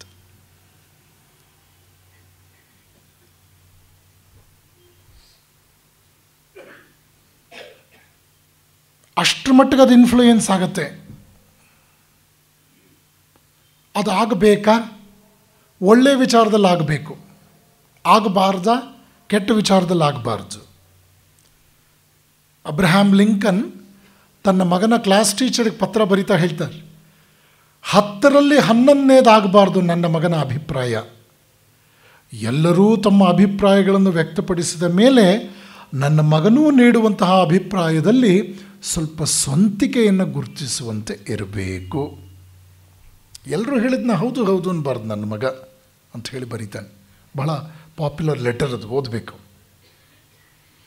ಇಲ್ಲಿ ಈ ಹುಲಿಮರಿ ಎಲ್ಲ ಕುರಿಗಳನ್ನೂ ತನ್ನ ಸ್ನೇಹಿತರು ಅಂತ ಸ್ವೀಕರಿಸಿ ಎಲ್ಲರಂತೆ ಅದು ಕುರಿಯ ಸ್ವಭಾವಕ್ಕೆ ಒಳಪಡ್ತು. ಪ್ರತಿ ದಿವಸ ಕುರಿಯಂತೆಯೇ ಜೀವನ ನಡೆಸ್ತಾ ಇದೆ. ಅದ್ರ ಜೊತೆ ಕಾಡಿಗೆ ಹೋಗಿ ಬರುತ್ತೆ, ಹುಲ್ಲು ಮೇಯುತ್ತೆ. ಕುರಿಗಳ ಸಹವಾಸದಲ್ಲಿ ಎಷ್ಟರ ಮಟ್ಟಿಗೆ ಅದಕ್ಕೆ ಪ್ರಭಾವ ಆಯಿತು ಅಂತಂದರೆ, ಕುರಿಯಂತೆಯೇ ಕೂಗೋದಕ್ಕೂ ಕೂಡ ಅಭ್ಯಾಸವಾಗ್ತಾ ಇದೆ. 4-6 ವರ್ಷ ಆಯಿತು. ಕಾಡಿನಿಂದ ಒಂದು ಹೊಸ ಹುಲಿ, ಗಂಡು ಹುಲಿ ಒಮ್ಮೆ ಬೇಟೆಗಾಗಿ ಬಂತು. ಕುರಿಗಳ ಹಿಂಡನ್ನು ನೋಡ್ತು. ಇವತ್ತು ನನ್ನ ಆಹಾರಕ್ಕೆ ಸಾಕಷ್ಟು ಅವಕಾಶ ಇದೆ ಅಂತ ಯೋಚನೆ ಮಾಡ್ತಾ ಯಾವ ಕುರಿಯನ್ನು ಇವತ್ತು ಬಲಿ ತೆಗೆದುಕೊಳ್ಳೋಣ ಅಂತ ಹೊಂಚು ಹಾಕ್ತಾ ನೋಡ್ತಾ ಇದೆ. ಅದಕ್ಕೆ ಆಶ್ಚರ್ಯವಾಯಿತು. ಕುರಿಗಳ ಮಧ್ಯದಲ್ಲಿ ತನ್ನ ವಂಶಸ್ಥನೊಬ್ಬ. ಅಯ್ಯಯ್ಯೋ, ಸಗೋತ್ರಿ ಇಲ್ಲೇ ಇದ್ದಾನಲ್ಲ ಒಬ್ಬ. ಸಗೋತ್ರಿಗಳು ಅಂತೊಂದು ಮಾತಿದೆ. ನಮ್ಮವನೇ ಒಬ್ಬ ಇದ್ದಾನಲ್ಲ ಇಲ್ಲಿ. ಕುರಿಗಳನ್ನು ಬೇಟೆ ಆಡಬೇಕು ಅಂತ ಬಂದ ದೊಡ್ಡ ಹುಲಿ ಆ ಯೋಚನೆಯನ್ನು ತತ್ಕಾಲಕ್ಕೆ ಬಿಟ್ಟು ನೇರವಾಗಿ ಬಂದು ಹಿಡ್ಕೊಳ್ತು ಈ ಹುಲಿ ಮರಿಯನ್ನು. ಕಾಡಿನಿಂದ ಬಂದ ಹೊಸ ಹುಲಿಯನ್ನು ಕಂಡು ಈ ಕುರಿಗಳೆಲ್ಲ ಅಲ್ಲಿಂದ ಓಡಿ ಹೋದವು. ಆದರೆ ಕುರಿಯ ಸ್ವಭಾವದ ನಮ್ಮ ಹುಲಿ ಮರಿ ಅಂಗಲಾಚಿ ಬೇಡ್ಕೊಳ್ತಾ ಇದೆ, ಬಿಟ್ಬಿಡು ನನ್ನನ್ನು, ನನ್ನ ಸ್ನೇಹಿತರೆಲ್ಲ ಹೊರಟ್ಬಿಟ್ರು, ನನ್ನನ್ನು ಯಾಕೆ ಹಿಡ್ಕೊಂಡೆ ನೀನು, ನನ್ನ ಯಾಕೆ ಹಿಡ್ಕೊಂಡೆ, ನೀನು ಯಾರು, ನನ್ನ ತೊಂದರೆ ಕೊಡಬೇಡ, ನನ್ನನ್ನು ಕೊಲ್ಲಬೇಡ ಅಂಥೇಳಿ. ಆಗ ದೊಡ್ಡ ಹುಲಿ ಹೇಳುತ್ತೆ, ಮೂರ್ಖ, ಏನು ಹೇಳ್ತಾ ಇದೀಯೋ ನೀನು, ನಿನ್ನ ಸ್ನೇಹಿತರೆಲ್ಲ ಹೊರಟೋದ್ರು ಅಂತ ಹೇಳ್ತಿದೆಯಲ್ಲೋ, ಅವರು ನಿನ್ನ ಸ್ನೇಹಿತರಲ್ಲ, ನಿನ್ನ ಆಹಾರಕ್ಕಾಗಿಯೇ ದೇವರಿಂದ ಸೃಷ್ಟಿಸಲ್ಪಟ್ಟವರು, ಅವ್ರನ್ನ ನೀನು ಸ್ನೇಹಿತರು ಅಂತ ಹೇಳ್ತಾ ಇದೆಯಲ್ಲೋ. ನೀನು ಇವ್ರನ್ನೆಲ್ಲ ತಿಂದು ನಿನ್ನ ಸಾಮ್ರಾಜ್ಯವನ್ನು ಬಹಳ ಒಳ್ಳೆ ರೀತಿಯಲ್ಲಿ ಆಳಬೇಕಾದವನು ಕಾಡಿನಲ್ಲಿ, ಅದನ್ನು ಬಿಟ್ಟು ಕುರಿಗಳ ಮಧ್ಯೆ ಕುರಿಯಂತೆ ಓಡಾಡ್ತಾ ಇದೆಯಲ್ಲೋ, ನೀನು ಹುಲಿ ಅಂತ ಹೇಳ್ತು ದೊಡ್ಡ ಹುಲಿ. ಆಗ ಈ ಚಿಕ್ಕ ಹುಲಿ ಅದನ್ನು ವಿಚಿತ್ರವಾಗಿ ನೋಡುತ್ತೆ. ಏನೇನೋ ಹೇಳ್ತೀಯಲ್ಲೋ, ಔಟ್ ಆಫ್ ಸಿಲೆಬಸ್ ಎಲ್ಲ ಅನ್ನೋ ಥರ ಇದೆ ಅದರ ಸ್ವಭಾವ. ನನ್ನನ್ನು ಹುಲಿ ಅಂತಿದೆಯಾ, ನಾನೂ ಕುರಿ, ನನ್ನ ಸ್ನೇಹಿತರು ಇವರೆಲ್ಲ. ದೊಡ್ಡ ಹುಲಿಗೆ ಬಹಳ ಕೋಪ ಬಂತು. ಅದರ ಕುತ್ತಿಗೆಯನ್ನು ಹಾಗೆ ಹಿಡ್ಕೊಂಡು ದರ ದರ ದರ ದರ ಅಂತ ಹೇಳ್ಕೊಂಡು ಬಂತು. ಒಂದು ಬಾವಿಯಲ್ಲಿ ತಿಳಿಯಾದ ನೀರಿನಲ್ಲಿ ಮುಖ ತೋರಿಸ್ತು. ನೋಡು, ನನ್ನ ಮುಖನೂ ನೋಡು, ನಿನ್ನ ಮುಖನೂ ನೋಡು, ಹೇಗಿದೆ ಕಣ್ಣುಗಳು ನೋಡು, ನನ್ನ ಕಣ್ಣಿನಂತೆಯೇ ನಿನ್ನ ಕಣ್ಣಿದೆ, ಇದೆಯೋ ಇಲ್ವೋ? ಹಾಂ ಅಂತ. ಮೀಸೆ ನೋಡು, ಆ ಹುಲಿಗೆ ಮೀಸೆ ಇರುತ್ತೆ, ನೋಡಿರ್ಬೇಕು, ಅದು ಕೂಡ ಹಾಗೆ. ಮೈ ಮೇಲೆ ಪಟ್ಟೆಗಳು ನೋಡು, ಹೌದು. ನನ್ನ ಶರೀರವನ್ನು ನೋಡು, ನಿನ್ನ ಶರೀರವನ್ನು ನೋಡು. ನೀನು ಸ್ವಲ್ಪ ಪುಟ್ಟ ಶರೀರ ಇರ್ಬೋದು ಅಷ್ಟೇ, ಪಾಪ ನೀನಿಂದ ಮರಿ ಅಲ್ವಾ. ನಾನು ಬೆಳೆದಂಥ ಹುಲಿ ನೋಡು, ಎಲ್ಲವೂ ಒಂದೇ ರೀತಿ ಲಕ್ಷಣಗಳು ಕಾಣ್ತಾ ಇದೆ. ಆಗ ಚಿಕ್ಕ ಹುಲಿಗೆ ಸ್ವಲ್ಪ ಸ್ವಲ್ಪವೇ ಹೌದಲ್ಲ ಇದು ಹೇಳ್ತಾ ಇರೋದು ಅಂತ ಅನಿಸ್ತು. ಗುಹೆಯಲ್ಲಿದ್ದ ಸ್ವಲ್ಪ ಹಳೆ ಮಾಂಸವನ್ನೇ ತಂದು ಇದ್ರ ಬಾಯಿಗೆ ತುರುಕ್ತು. ತಿನ್ನಿದನ್ನು, ನಾವು ತಿನ್ನಬೇಕಾದ ಇದನ್ನು. ಹುಲ್ ತಿಂತಿದ್ಯಲ್ಲೋ, ನಮ್ಮ ಹುಲಿ ವಂಶಕ್ಕೆ ಅವಮಾನ ಮಾಡ್ತಾ ಇದೆಯಲ್ಲ ನೀನು ಅಂತ ಹೇಳ್ತು. ಮೊದಲು ಮಾಂಸವನ್ನು ತಿನ್ನೋಕ್ಕೆ ಇಷ್ಟಪಡಲಿಲ್ಲ ಹುಲಿ ಮರಿ, ಏಕೆಂದರೆ ಫುಡ್ ಹ್ಯಾಬಿಟ್ಸ್ ಬೇರೆ.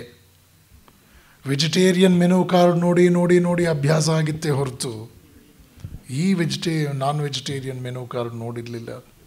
ಮೊದಲು ಸ್ವಲ್ಪ ವಾಕರಿಕೆನೇ ಮಾಡಿಕೊಳ್ತು. ನಾನು ವೆಜಿಟೇರಿಯನ್ ಆಗಿದ್ದೆ, ನನ್ನನ್ನು ಹಾಳು ಮಾಡ್ತಿದೆಯಲ್ಲೋ ಅಂತ ದೊಡ್ಡ ಹುಲಿನ ಶಪಿಸ್ತು. ಬಿಡಲಿಲ್ಲ. ಅದೊಂದು ಕೈಲಿ ಹಿಡ್ಕೊಂಡಿದೆ, ಮತ್ತೊಂದು ಕೈಲಿ ತುರುಕ್ತಾ ಇದೆ ಮಾಂಸವನ್ನು. ಸ್ವಲ್ಪವೇ ತಿಂತಾ ಇದೆ. ಆಗ ಅದಕ್ಕೆ ಸ್ವಲ್ಪ ರುಚಿ ಸಿಗ್ತಾ ಇದೆ. ಈಗ ಇಂಡಿಪೆಂಡೆಂಟಾಗಿ ತಾನೇ ನಿಧಾನಕ್ಕೆ ತಿನ್ನೋಕ್ಕೆ ಶುರು ಮಾಡಿದೆ. ಬಾಯಲ್ಲಿ ತುರುಕಿದ್ದನ್ನು ತಿಂದು ಹೊಟ್ಟೆಗೆ ಸೇರಿಸಿದೆ. ದೊಡ್ಡ ಹುಲಿ ಕಡೆಗೆ ತಿರುಗಿ ನೋಡ್ತಾ ಹೇಳುತ್ತೆ, ಇನ್ನೂ ಸ್ವಲ್ಪ ಇದೆಯಾ ಅಂತ. ದೊಡ್ಡ ಹುಲಿಗೆ ಸಂತೋಷ ಆಯಿತು. ಅದು ಬಹಳ ಪ್ರೀತಿಯಿಂದ ಅದನ್ನು ಸತ್ಕರಿಸ್ತಾ ಇದೆ. ನೋಡು, ಇದು ನಮ್ಮ ಜೀವನ. ನೀನು ಹುಲಿ, ನಾನು ಹುಲಿ, ನನ್ನ ವಂಶಕ್ಕೆ ಸೇರಿದವನು ನೀನು. ಈ ಕಾಡಿನ ಚಕ್ರವರ್ತಿಗಳು ನಾವು. ಈ ಕಾಡಿನಲ್ಲಿ ನಮ್ಮನ್ನು ಮೆಟ್ಟಿ ನಿಲ್ಲಬಲ್ಲ ಸಾಮರ್ಥ್ಯ ಯಾವ ಪ್ರಾಣಿಗೂ ಇಲ್ಲ.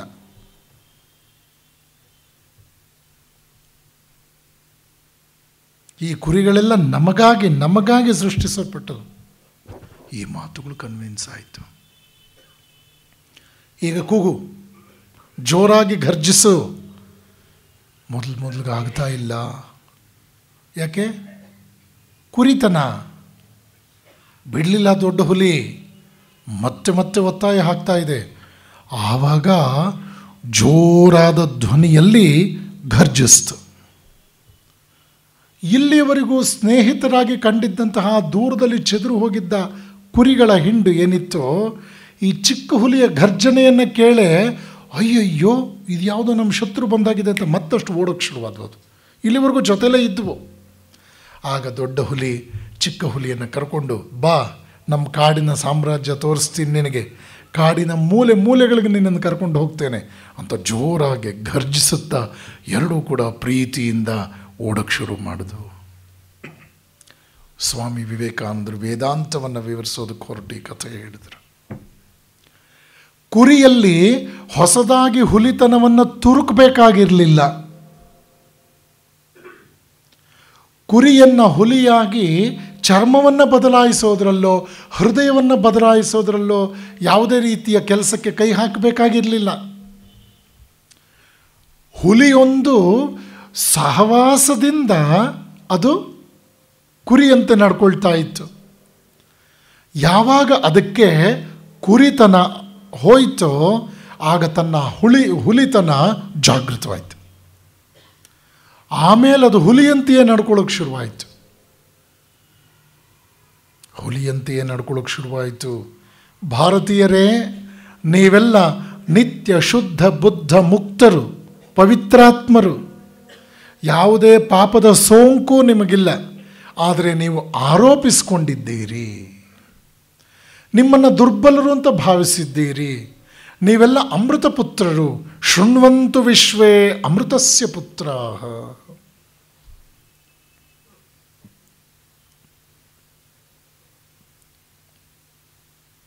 ಮೃತ್ಯು ಭಯ ಕೂಡ ಇಲ್ಲ ಅಮೃತ ಪುತ್ರರಿಗೆ. ಶರೀರವನ್ನು ಬಟ್ಟೆಯೋಪಾದಿಯಲ್ಲಿ ಬಿಸಾಕುವಂತಹ ಪ್ರವೃತ್ತಿ ಆತ್ಮಚಿಂತನೆ ಮಾಡುವವನಿಗೆ ಭಯ ಇಲ್ಲ. ಅವನಿಗೆ ಆತ್ಮಚಿಂತನೆ ಮಾಡುವವನಿಗೆ ಭಯ ಇಲ್ಲ. ಪರಮಾತ್ಮ ಚಿಂತನೆ ಮಾಡುವವನಿಗೆ ಭಯ ಇಲ್ಲ. ಈ ದೇಶದಲ್ಲಿ ಹಲವಾರು ಉದಾಹರಣೆಗಳು ಈ ರೀತಿ ನಮ್ಮ ಕಣ್ಣು ಮುಂದೆ ಇದೆ. ಸಂಗೀತಗಾರನೊಬ್ಬ ಮಧ್ಯರಾತ್ರಿಯಲ್ಲಿ ಪರಮಾತ್ಮನ ಸ್ಮರಣೆ ಮಾಡ್ತಾ ಇದ್ದ. ಆವತ್ತೇ ಅವನ ಜೀವನದ ಕಡೆಯ ದಿನ. ಯಮಧರ್ಮರಾಯ ತನ್ನ ಫೈಲನ್ನು ತೆಗೆದುಕೊಂಡ. ಈ ಸಂಗೀತಗಾರನ ಪರ್ಸ್ನಲ್ ಫೈಲ್ ಅದು, ಸರ್ವೀಸ್ ರಿಜಿಸ್ಟ್ರು. ಅದರಲ್ಲಿ ನೋಡ್ದ, ಓಹೋ ಇವತ್ತು ನಿರ್ಗಮನದ ಡೇಟು, ಅವನನ್ನು ಹಿಡ್ಕೊಂಡು ಬರಬೇಕೀಗ. ಯಮ ಅವನನ್ನೇ ಟಾರ್ಗೆಟ್ ಆಗಿ ಇಟ್ಕೊಂಡಿದ್ದರೂ ಕೂಡ ಅದೇ ಬೀದಿಯಲ್ಲಿ ಸಂಚರಿಸಬೇಕಾದ್ರೆ ಮೊದಲನೇ ಮನೆ ಬಾಗಿಲು ತಟ್ಟಿದ. ಆಗ ಒಳಗಡೆಯಿಂದ ಒಂದು ಶಬ್ದ ಕೇಳಿಸ್ತು. ಯಾರದು? ಆಗ ಯಮ ಹೇಳ್ದ, ನಾನು ಯಮ, ಸಾವಿನ ದೇವರು, ನಿಮ್ಮ ಮನೆ ಬಾಗಿಲಿಗೆ ಬಂದಿದ್ದೀನಿ. ಒಳಗಡೆ ಮಲಗಿದ್ದವನಿಗೆ ಉಸಿರು ಕಟ್ಟು ಹೋಯ್ತು. ಯಮ ಬಂದಿದ್ದೀನಿ ಅಂದರೆ ಬಾಗಿಲು ತೆಗಿತಾರೇನೋ, ಮಾತೇ ಹೊರಡಲಿಲ್ಲ. ಯಮ ನಗುತ್ತಾ ಮುಂದಿನ ಮನೆ ಬಾಗಿಲಿಗೆ ಹೋದ. ಅಲ್ಲಿ ಬಾಗಿಲು ತಟ್ಟಿದ. ಅಲ್ಲಿ ಒಳಗಡೆಯಿಂದ ಧ್ವನಿ ಬಂತು, ಯಾರು ನೀನು? ಮಧ್ಯರಾತ್ರಿ. ಯಮ ಹೇಳ್ತಾನೆ, ನಾನು ಡೆತ್ ಗಾಡ್, ನಿಮ್ಮ ಮನೆ ಬಾಗಿಲಿಗೆ ಬಂದಿದ್ದೀನಿ. ಆಗ ಒಳಗಡೆ ಇರೋನು ಹೇಳ್ದ, ರಾಂಗ್ ಅಡ್ರೆಸ್ಸು, ಮುಂದಕ್ಕೆ ಹೋಗು ಅಂತ. ಯಮ ಮುಂದಕ್ಕೆ ಹೋದ. ಸಂಗೀತಗಾರನ ಮನೆ ಬಾಗಿಲು ತಟ್ಟಿದ. ಸಂಗೀತಗಾರ ಕಣ್ಣೀರು ಸುರಿಸ್ಕೊಂಡು ಪರಮಾತ್ಮನ ಸ್ಮರಣೆ ಮಾಡ್ತಾ ಇದ್ದ. ಯಾರಪ್ಪ ಅಂತ ಕೇಳು. ನಾನು ಯಮ, ನಿನ್ನನ್ನು ಕರ್ಕೊಂಡು ಹೋಗೋಕ್ಕೆ ಬಂದಿದ್ದೇನೆ. ಇನ್ನು 5 ನಿಮಿಷದಲ್ಲಿ ನಿನ್ನ ಪ್ರಾಣ ಹೋಗುತ್ತೆ, ಸಿದ್ಧನಾಗು. ಆಗ ಅವನು ಹೇಳ್ದ, ಒಳಗೆ ಬಾಪ್ಪ. ನನ್ನನ್ನೇ ಹುಡ್ಕೊಂಡು ನೀನು ಯಮಪುರಿಯಿಂದ ಅದೆಷ್ಟು ದಣಿದು ಬಂದಿರಬೇಕಲ್ವಾ. ಇನ್ನು 5 ನಿಮಿಷದಲ್ಲಿ ಹೋಗಬೇಕು ಅಂತಲೂ ಕೂಡ ನನಗೆ ಹೇಳಿ ನಿನ್ನಿಂದ ಎಷ್ಟು ಉಪಕಾರ ಆಯಿತು ಗೊತ್ತಾ. ಇನ್ನೊಂದು ಪರಮಾತ್ಮನ ಕೀರ್ತನೆಯನ್ನು ಹಾಡಿಬಿಡ್ತೀನಿ, ನೀನು ಕೇಳಿಸ್ಕೊಂಡು ಪುಣ್ಯ ಕಟ್ಕೋ, ಆಮೇಲೆ ನಿನ್ನ ಜೊತೆ ಬರ್ತೀನಿ ಅಂತ. ನೋಡಿದ್ರ, ಪರಮಾತ್ಮನ ಸ್ಮರಣೆ ಮಾಡುವ ವ್ಯಕ್ತಿಯಲ್ಲಿ ಸಾವಿನ ಭಯ ಇಲ್ಲ, ಮರಣದ ಭಯ ಇಲ್ಲ. ಮೊದಲು 2 ಉದಾಹರಣೆಗಳು, ಮೊದಲನೇ ಮನೆ, 2ನೇ ಮನೆ ನೋಡಿ. ಯಾರು ಒಪ್ಕೊಳ್ತಾರೆ ಅದನ್ನು? ಇದು ಪರಮಾತ್ಮನಲ್ಲಿ ಶ್ರದ್ಧೆ ಇಟ್ಟಂತಹ ಒಬ್ಬ ಭಕ್ತನ ವಿಚಾರವಾದರೆ, ವಿವೇಕಾನಂದರು ಜ್ಞಾನಿಯ ವಿಚಾರವನ್ನು ಪ್ರಸ್ತಾಪ ಮಾಡ್ತಾ ಹೇಳ್ತಾರೆ, ಯಮನ ಮೀಸೆಯನ್ನು ಹಿಡಿದು ಜಗ್ಗುವ ಧೈರ್ಯ ನಿಮಗೆ ಬೇಕು. ಅದು ವೇದಾಧ್ಯಯನದಿಂದ ಸಾಧ್ಯ. Go back to Upanishads. I have quoted nothing but Upanishads. ಉಪನಿಷತ್ತುಗಳಿಗೆ ಮರಳಿ, ಉಪನಿಷತ್ತಿನ ಚಿಂತನೆಗಳಿಗೆ ನೀವು ವಾಪಸ್ ಹೋಗಿ. ಬಹಳ ಕಂಟ್ಯಾಮಿನೇಟೆಡ್, ಬಹಳ ವೀಕ್ ಥಾಟ್ಸನ್ನು ತೆಗೆದುಕೊಂಡು ನೀವು ಅತ್ಯಂತ ದುರ್ಬಲರಾಗಿದ್ದೀರಿ ಇವತ್ತು. ಉಪನಿಷತ್ತಿನ ಚಿಂತನೆಗೆ ವಾಪಸ್ ಹೋಗಿ.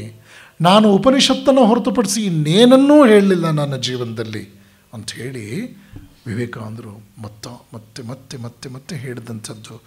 ಈ ಮಾತನ್ನು ನಾವು ನೆನಪು ಮಾಡಿಕೊಳ್ಬೇಕು. Meditate upon death. ನೋಡಿ ಎಂಥ ಮಾತುಗಳು. ಸಾವಿನ ಬಗ್ಗೆ ಧ್ಯಾನ ಮಾಡಿ, ಸಾವಿಗೆ ಅಂಜಬೇಡಿ ಅನ್ನೋ ಸ್ವಾಮಿ ವಿವೇಕಾನಂದರ ಈ ಎಲ್ಲ ಮಾತುಗಳು ನಮಗೆ ಅವರು ಎಂಥ ವೇದಾಂತಿ, ಅದೆಂತಹ ಸತ್ಯನಿಷ್ಠ, ಎಂತಹ ನಿಷ್ಠುರವಾದ ಸನ್ನಿವೇಶವನ್ನು ಅದೆಷ್ಟು ಸಮಾಧಾನವಾಗಿ ಉನ್ನತ ಮನೋಸ್ಥಿತಿಯಿಂದ ಅವರು ನಿರ್ವಹಿಸಿದರು ಅನ್ನೋದನ್ನು ಗಮನಿಸೋದಿದೆಯಲ್ಲ, ಇದೇ ಒಂದು ರೋಚಕವಾದ ಸನ್ನಿವೇಶ. ಅವರನ್ನು ರಾಜ ಅಜಿತ್ ಸಿಂಗ್ ಒಮ್ಮೆ ಪ್ರಶ್ನಿಸ್ತಾನೆ, ಜೀವನ ಅಂದರೆ ಏನು ಸ್ವಾಮೀಜಿ? ಜೀವನ ಅಂದರೆ ಏನು? ಅಸಂಖ್ಯಾತ ಜನ ತಮ್ಮದೇ ಆದ ವ್ಯಾಖ್ಯಾನಗಳನ್ನು ಕೊಟ್ಟಿದ್ದಾರೆ ಜಗತ್ತಿನಲ್ಲಿ ಜೀವನ ಅನ್ನೋದ್ರ ಬಗ್ಗೆ. ಎಷ್ಟು ರೀತಿಯ ವ್ಯಾಖ್ಯಾನಗಳು ಬಂದಿವೆ ನಮಗೆಲ್ಲ ಗೊತ್ತಿದೆ. ಜೀವನ ಅನ್ನೋದೊಂದು ಹಾಡು ಅಂತಾನೆ ಒಬ್ಬ, ಜೀವನ ಅಂತಕ್ಕಂಥದ್ದೊಂದು ಜಿಮ್ನಾಷಿಯಮ್ ಅಂತಾನೆ ಮತ್ತೊಬ್ಬ, ಜೀವನ ಅಂತಕ್ಕಂಥದ್ದು ಮತ್ತೊಂದು ರೀತಿಯ ಸುಖ ಅಂತ ಹೇಳ್ತಾನೆ.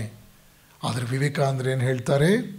The unfoldment and development of a being under the circumstances tending to proceed down is life. ತನ್ನನ್ನು ಕೆಳಕ್ಕೆ ಒತ್ತುತ್ತಿರುವ ಪರಿಸರ, ತನ್ನನ್ನು ಕೆಳಕ್ಕೆ ಒತ್ತುತ್ತಿರುವ ಪರಿಸ್ಥಿತಿಗಳಲ್ಲಿ ಜೀವಿಯ ವಿಕಸನ ಹಾಗೂ ಮುನ್ನಡೆಯೇ ಜೀವನ. ಇದು ನಿಜವಾದ ವೇದಾಂತ. ಪರಿಸರ ಪರಿಸ್ಥಿತಿಗಳು ಮನುಷ್ಯನನ್ನು ತುಳಿಯುತ್ತವೆ.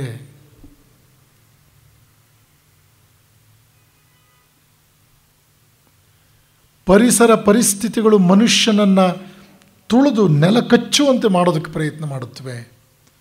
ಆದರೆ ಇದನ್ನೆಲ್ಲ ಮೆಟ್ಟಿ ನಿಂತ ಜೀವಿ ನಿಂತ ಜಾಗದಲ್ಲಿ ವಿಕಸನಗೊಳ್ಳಬೇಕು. ಆ ವಿಕಸನವನ್ನು ಹೊತ್ತು ಮುಂದಕ್ಕೆ ಹೆಜ್ಜೆ ಹಾಕ್ತಾ ಮುನ್ನಡಿಬೇಕು. ಇದೇ ಜೀವನ. ಜೀವನ ನಿಂತ ನೀರಲ್ಲ. ಧೈರ್ಯವೆಂಬ ಮಹಾಮೌಲ್ಯ ಧರ್ಮದ ಪ್ರಧಾನ ಲಕ್ಷಣವಾಗುತ್ತೆ.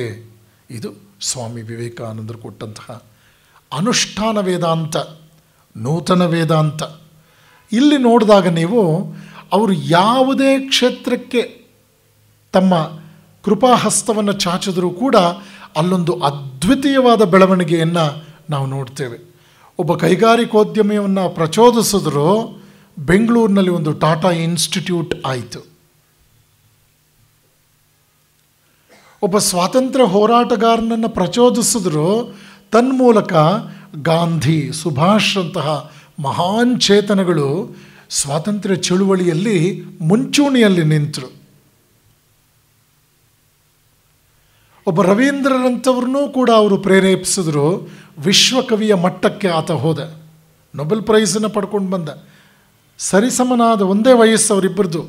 ಆದರೆ ವಿವೇಕಾನಂದರಿಂದ ಸಾಕಷ್ಟು ಪ್ರಭಾವಿತನಾಗಿದ್ದ ಆತ. ಈ ಎಲ್ಲ ಉದಾಹರಣೆಗಳ ಹಿನ್ನೆಲೆಯಲ್ಲಿ ನಾವು ನೋಡಿದ್ರೆ ವಿವೇಕಾನಂದರ ಪ್ರಭಾವಕ್ಕೆ ಬಂದ ಯಾವುದೇ ವ್ಯಕ್ತಿ ಅದಕ್ಕೆ ಮೊದಲು ನಡೆಸ್ತಾ ಇದ್ದ ಜೀವನಕ್ಕಿಂತಲೂ ಇನ್ನೂ ಉನ್ನತವಾದ ಜೀವನವನ್ನು ನಡೆಸ್ತಾ ಇದ್ದಾನೆ. ಇದನ್ನೇ ಪ್ರಾಕ್ಟಿಕಲ್ ವೇದಾಂತ ಅಂತ ವಿವೇಕಾನಂದರು ಕರೆದದ್ದು. ವಿವೇಕಾನಂದರ ಸ್ಪರ್ಶಮಣಿಯ ಪ್ರಭಾವಕ್ಕೆ ಬಂದ ವ್ಯಕ್ತಿ ಅವನೂ ಕೂಡ ಉನ್ನತವಾಗಿ ಬದುಕೋದಕ್ಕೆ ಸಾಧ್ಯವಾಯಿತು. ಅಂದರೆ ಎತ್ತರ ಸ್ತರದ ಸತ್ಯವನ್ನು ಬದುಕಿಗೆ ಆಯ್ಕೆ ಮಾಡಿಕೊಂಡ್ರಲ್ಲ, ಇದೇ ವೇದಾಂತದ ಪ್ರತಿಫಲ. ನೆಪೋಲಿಯನ್ನನ ಮೊಮ್ಮಗನನ್ನು ಭೇಟಿ ಮಾಡ್ತಾರೆ ವಿವೇಕಾನಂದರು ಫ್ರಾನ್ಸ್ನಲ್ಲಿ. ನೆಪೋಲಿಯನ್ನನ ಬಗ್ಗೆ ಅಪಾರವಾದ ಗೌರವ ವಿವೇಕಾನಂದರಿಗೆ. ನನ್ನ ಜೊತೆ ಭಾರತಕ್ಕೆ ಬರ್ತೀಯಾ ಅಂತ ಕರೀತಾರೆ. ನಾನು ಬಂದರೆ ನನಗೇನು ಕೊಡ್ತೀರಿ ಅಂತ ಅವನು ಕೇಳ್ತಾನೆ. ಆಗ ಸ್ವಾಮೀಜಿ ಹೇಳ್ತಾರೆ, ಯಮನ ಮೀಸೆಯನ್ನು ಹಿಡಿದು ಧೈರ್ಯವಾಗಿ ಜಗ್ಗೋದು ಹೇಗೆ ಅನ್ನೋ ಕಲೆಯನ್ನು ಹೇಳ್ಕೊಡ್ತೇನೆ ನಾನು, ಬಾ ನನ್ನ ಜೊತೆ ಬಾ. ಪಾಪ ಅವನ ಮನೋಸ್ಥಿತಿ ಹಾಗಿತ್ತು. ಐ ಆಮ್ ನಾಟ್ ಇಂಟ್ರೆಸ್ಟೆಡ್ ಅಂದ್ಬಿಟ್ಟ. ನನಗದ್ರಲ್ಲಿ ಆಸಕ್ತಿ ಇಲ್ಲ. ನೋಡಿ, ಯಮನ ಮೀಸೆಯನ್ನು ಜಗ್ತೀನಿ ಅಂದರೆ ಸಾವನ್ನು ನಾನು ಮೆಟ್ಟಿ ನಿಲ್ತೇನೆ, ಸಾವಿಗೂ ಅಂಜೋದಿಲ್ಲ ಅನ್ನೋದಿದೆಯಲ್ಲ, ನಿಜವಾದ ವೇದಾಂತ ನಮಗೆ ಈ ಯೋಗ್ಯತೆಯನ್ನು ಜಾಗೃತಗೊಳಿಸುತ್ತೆ. ಜಗತ್ತಿನ ಅತಿ ಪುರಾತನ ಧರ್ಮವೇ ವೇದಾಂತ.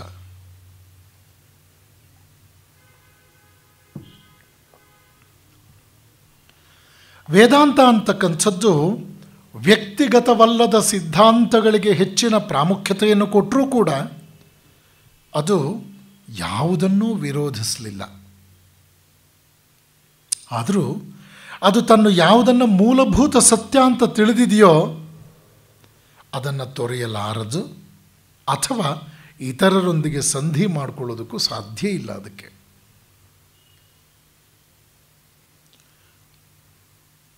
ಯಾವುದೇ ಒಂದು ಧರ್ಮಕ್ಕೆ ಕೆಲವು ಅತ್ಯಮೂಲ್ಯವಾದ ಅವಶ್ಯಕತೆಗಳು ಅಂತ ಇವೆ. ಮೊದಲನೇದು, ಪ್ರತಿಯೊಂದು ಧರ್ಮಕ್ಕೂ ಕೂಡ ಶಾಸ್ತ್ರದ ಅವಶ್ಯಕತೆ ಇದೆ.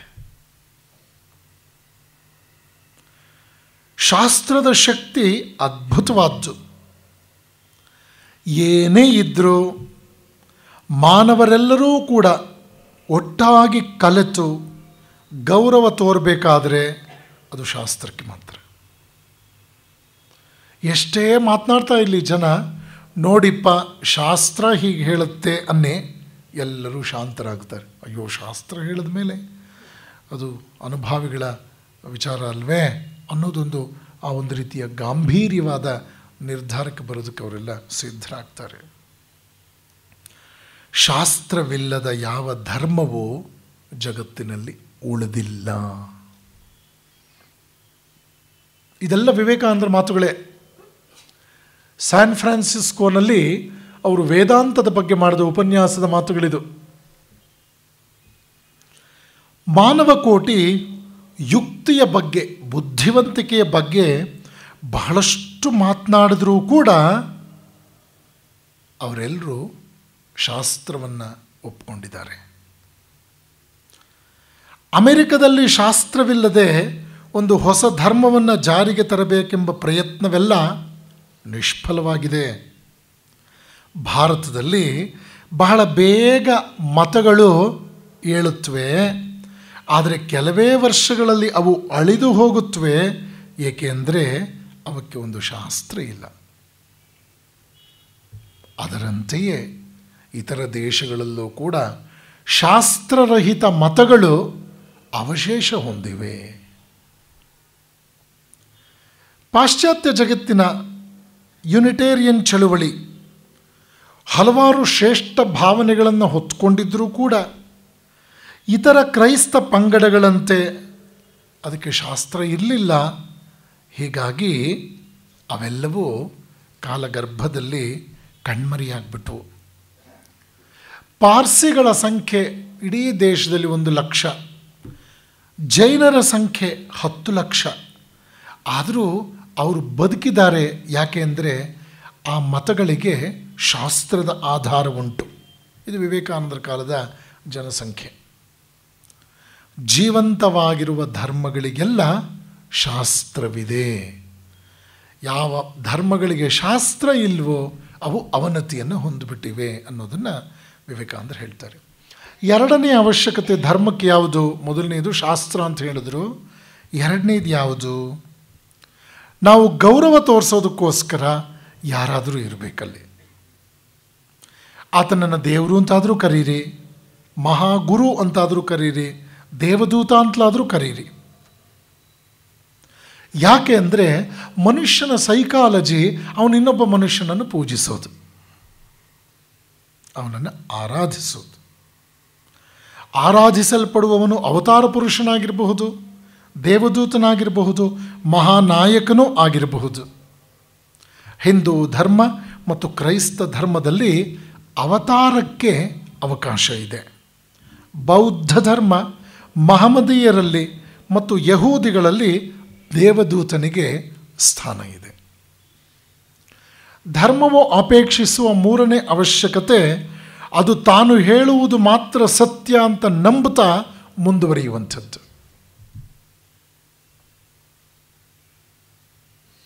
ಆದರೆ ನಾವು ನೆನಪಿಟ್ಕೊಳ್ಬೇಕು, ಎಷ್ಟೋ ಸಂದರ್ಭಗಳಲ್ಲಿ ಔದಾರ್ಯ ಅಂತಕ್ಕಂಥದ್ದು ಮನುಷ್ಯನಲ್ಲಿ ಬಹಳ ಬೇಗ ತಣ್ಣಗಾಗಿಬಿಡುತ್ತೆ. ಔದಾರ್ಯದ ವಿಷಯ ಪ್ರಸ್ತಾಪ ಮಾಡ್ತಾ ಇದ್ದಾರೆ. ಔದಾರ್ಯ ಅನ್ನೋದು ಬಹಳ ಒಳ್ಳೆಯದು ಅಂತ ನಾವು ಮಾತನಾಡ್ತೇವೆ, ಆದರೆ ಔದಾರ್ಯದ ಚಿಂತನೆ ಬಹಳ ದಿವಸ ಉಳಿಯೋದಿಲ್ಲ. ಹೇಳ್ತಾರೆ ಅವರು, ಏಕೆ ಅಂತಂದರೆ ತನ್ನ ಕಿಚ್ಚಿನ ಪ್ರಭಾವವನ್ನು ಈ ಔದಾರ್ಯ ಅನ್ನೋದು ಬೀರೋದಿಲ್ಲ, ಇತರರ ಬಗ್ಗೆ ದ್ವೇಷವನ್ನೂ ಅದು ಮೂಡಿಸೋದಿಲ್ಲ. ಔದಾರ್ಯ ಬಹಳ ಬೇಗ ತಣ್ಣಗಾಗ್ಬಿಡುತ್ತೆ. ಔದಾರ್ಯ ಅನ್ನೋದು ನಮ್ಮನ್ನು ನಿಸ್ವಾರ್ಥರಾಗಲು ಯತ್ನಿಸುತ್ತೆ, ಆದರೆ ನಮಗೆ ನಿಸ್ವಾರ್ಥಿಗಳಾಗಿ ಬದುಕೋದಕ್ಕೆ ಮನಸ್ಸಿಲ್ಲ. ಎಷ್ಟು ಚೆನ್ನಾಗಿ ಹೇಳ್ತಾರೆ ನೋಡಿ ಇಲ್ಲಿ. ನಾವು ಬಡವರಾಗಿದ್ದಾಗ, ಏನೂ ಇಲ್ಲದೇ ಇದ್ದಾಗ ಔದಾರ್ಯವನ್ನು ಒಪ್ಪುತ್ತೇವೆ, ಕೊಂಡಾಡ್ತೇವೆ. ಬಡವರಾಗಿರಬೇಕು, ಬಡವನಿಗೆ ಔದಾರ್ಯ ಅಂದರೆ ಏನು ಅಂತ ಗೊತ್ತಿದೆ. ಆದರೆ ಐಶ್ವರ್ಯ ಬಂದಾಗ ನಾವು ಸಂಪ್ರದಾಯಬದ್ಧರಾಗ್ತೇವೆ. ನನ್ನ ಅಂತಸ್ತೇನು, ನನ್ನ ಘನತೆ ಏನು, ನನ್ನನ್ನು ಹೇಗೆ ನೋಡ್ಕೋಬೇಕಾಗಿತ್ತು ಅವರು ಅಂತ ಶುರು ಮಾಡಿಬಿಡ್ತೇವೆ. ಬಂದ್ಬಿಡ್ತದೆ ಸಂಪ್ರದಾಯಬದ್ಧ. ಬಡವ ಪ್ರಜಾಪ್ರಭುತ್ವವಾದಿ. ಎಷ್ಟು ಚೆನ್ನಾಗಿದೆ ನೋಡಿ ಈ ಮಾತು. ಬಡವ ಪ್ರಜಾಪ್ರಭುತ್ವವಾದಿ, ಶ್ರೀಮಂತ ಪ್ರಭುತ್ವವಾದಿ.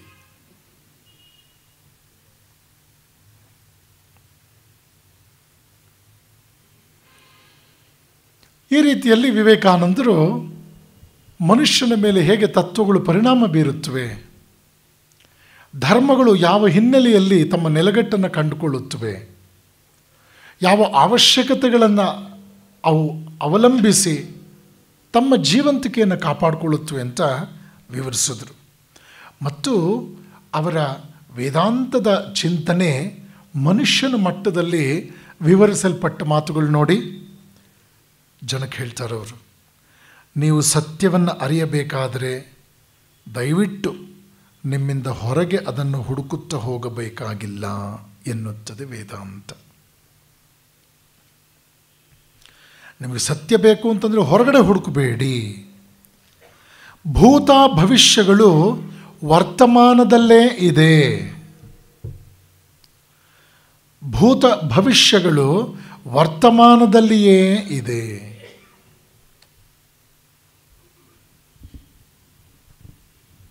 ಈ ಸಂದರ್ಭದಲ್ಲಿ 2 ವಾಕ್ಯ ನನಗೆ ನೆನಪಾಗುತ್ತೆ. ಅಖಿಲ ಕರ್ನಾಟಕ ರಾಮಕೃಷ್ಣ ಭಕ್ತ ಸಮ್ಮೇಳನ ತುಮಕೂರಿನಲ್ಲಾಯಿತು 2000 ಇಸ್ವಿಯಲ್ಲಿ. ಆ ಕಾರ್ಯಕ್ರಮ ಬಹಳ ಯಶಸ್ವಿ ಆಯಿತು. ಪೂಜ್ಯ ಸ್ವಾಮಿ ಪುರುಷೋತ್ತಮಾನಂದಜಿಯವರು ಕಡೆಯಲ್ಲಿ ಬಹಳ ಪ್ರೀತಿಯಿಂದ ಶ್ಲಾಘಿಸಿದ್ದೇನು ಅಂತಂದರೆ, ಕಾರ್ಯಕ್ರಮ ಎಷ್ಟು ಚೆನ್ನಾಗಾಯಿತು ಅಂದರೆ, ಇದೇ ತುಮಕೂರಿನ ಭಕ್ತರು ಇದೇ ವೀರೇಶಾನಂದನ ಮುಂದಿಟ್ಕೊಂಡ್ರೂ ಕೂಡ ಇಷ್ಟೇ ಚೆನ್ನಾಗಿ ಮುಂದೆ ಈ ಕಾರ್ಯಕ್ರಮವನ್ನು ಮಾಡ್ತಾರಾ ಅನ್ನೋದು ಪ್ರಶ್ನೆ ಎಂದರು. ನೋಡಿ ಪ್ರಶ್ನೆ ಎಷ್ಟು ಇದಾಗಿದೆ. ಅದಾದ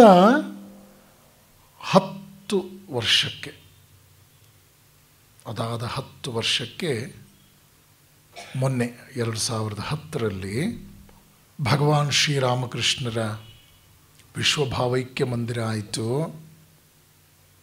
ಆ ಕಾರ್ಯಕ್ರಮ ಅದು ಎಷ್ಟು ಚೆನ್ನಾಗಾಯಿತು ಅಂತಂದರೆ, ಬಹುಶಃ ಪೂಜ್ಯ ಸ್ವಾಮೀಜಿಯವರು ಇದ್ದಿದ್ದರೆ ಅವರು ಆ ಪ್ರಶ್ನೆಗೆ ಬಹಳ ಒಳ್ಳೆಯ ಉತ್ತರ ಅವರಿಗೆ ಸಿಗ್ತಾ ಇತ್ತು ಅಂತಲೇ ನಾನು ಅಂದ್ಕೊಳ್ತೇನೆ. ಅಂಥ ಒಂದು ಒಳ್ಳೆಯ ರೀತಿಯಲ್ಲಿ ಕಾರ್ಯಕ್ರಮ ಮೂಡಿಬಂತು. ಇದು ಒಂದು ಘಟನೆ. ಪೂಜ್ಯ ಶೃಂಗೇರಿಯ ಜಗದ್ಗುರುಗಳು ಭಾರತೀ ತೀರ್ಥ ಮಹಾಸ್ವಾಮಿಗಳು ಒಮ್ಮೆ ಅವ್ರನ್ನ ಭೇಟಿ ಮಾಡೋಕ್ಕೆ ಹೋದಾಗ ಅವರು ಬಹಳ ಪ್ರೀತಿಯಿಂದ ಮಾತನಾಡಿಸ್ತಾ ಒಂದು ಮಾತು ಹೇಳಿದರು. ವೀರೇಶಾನಂದರೇ, ನೀವು ಉಪನ್ಯಾಸದಲ್ಲಿ ಬಹಳಷ್ಟು ಶಂಕರರ ವಿಚಾರಗಳನ್ನು ಪ್ರಸ್ತಾಪಿಸಿ ಅದರ ಬಗ್ಗೆ ಮಾತನಾಡ್ತೀರಿ ಅಂತ ಕೇಳಿ ನನಗೆ ಬಹಳ ಸಂತೋಷವಾಗಿದೆ. ಕೆಲವರೆಲ್ಲ ಬಂದು ನನ್ನ ಹತ್ರ ಹೇಳ್ತಾ ಇದ್ದರು, ಶಂಕರರ ವಿಚಾರಗಳನ್ನು ಸಾಕಷ್ಟು ಪ್ರಸ್ತಾಪಿಸ್ತಾರೆ ಅಂತ ಹೇಳಿ. ಅದಕ್ಕೆ ನಾನು ಅವ್ರಿಗೆ ಹೇಳಿದೆ, ಶಂಕರರ ವಿಷಯಗಳನ್ನು ಪ್ರಸ್ತಾಪಿಸದೆ ವೀರೇಶಾನಂದರು ಭಾಷಣ ಮಾಡಿದ್ರೆ ಅದು ವೀರೇಶಾನಂದರ ಭಾಷಣವೇ ಅಲ್ಲ ಅಂತ ಹೇಳಿಬಿಟ್ಟಿದ್ದೀನಿ ಅಂತ ಹೇಳಿದರು. ಇದನ್ನೊಂದು ಆಶೀರ್ವಾದ ಅಂತ ನಾನು ಗ್ರಹಿಸಿದೆ. ಇಲ್ಲಿ ನಾನು ಹೇಳಕ್ಕೆ ಹೊರಟದ್ದು, ವೇದಾಂತ ನಮ್ಮ ಸಾಮರ್ಥ್ಯವನ್ನು ದಿನೇ ದಿನೇ ದಿನೇ ಊರ್ಜಿತಗೊಳಿಸ್ಕೊಳ್ಳುವ ರೀತಿಯಲ್ಲಿ, ಅಥವಾ ನಮಗಿರ್ತಕ್ಕಂಥ ಅಪಾರವಾದ ಸಾಮರ್ಥ್ಯವನ್ನು ಹೊಸ ಹೊಸ ರೀತಿಯಲ್ಲಿ ದಿನೇ ದಿನೇ ಹಂತ ಹಂತವಾಗಿ ಪರಿಚಯ ಮಾಡಿಕೊಡುತ್ತೆ. ನಮ್ಮ ಶಕ್ತಿ ಸಾಮರ್ಥ್ಯದ ಬಗ್ಗೆ ನಾವೇ ಅಜ್ಞಾನಿಗಳಾಗಿರ್ತೇವೆ. ಭೂತಕಾಲ ಮತ್ತು ಭವಿಷ್ಯತ್ತನ್ನು ವರ್ತಮಾನದಲ್ಲೇ ನಾವು ನೋಡಬೇಕಾಗುತ್ತೆ ಅನ್ನೋ ಮಾತನ್ನು ವಿವೇಕಾನಂದರಲ್ಲಿ ಹೇಳಿದರು. ಅವ್ರು ಹೇಳ್ತಾರೆ, ನಿಮಗೆ ಭೂತಕಾಲ ಗೊತ್ತಿದೆ ಎಂದು ವರ್ತಮಾನ ಕಾಲದಲ್ಲಿ ಕಲ್ಪಿಸ್ಕೊಳ್ತೀರಿ.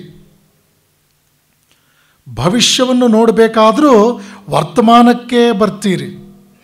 ನಂಬ್ತೀರಾ ಈ ಮಾತು? ನಿಮಗೆ ಒಂದು ಉದಾಹರಣೆ ಕೊಟ್ಬಿಡ್ತೀನಿ.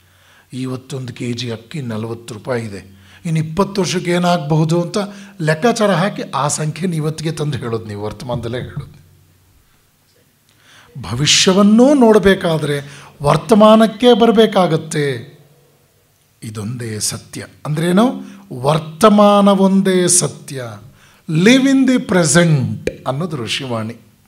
ವರ್ತಮಾನದಲ್ಲಿ ಬದುಕು.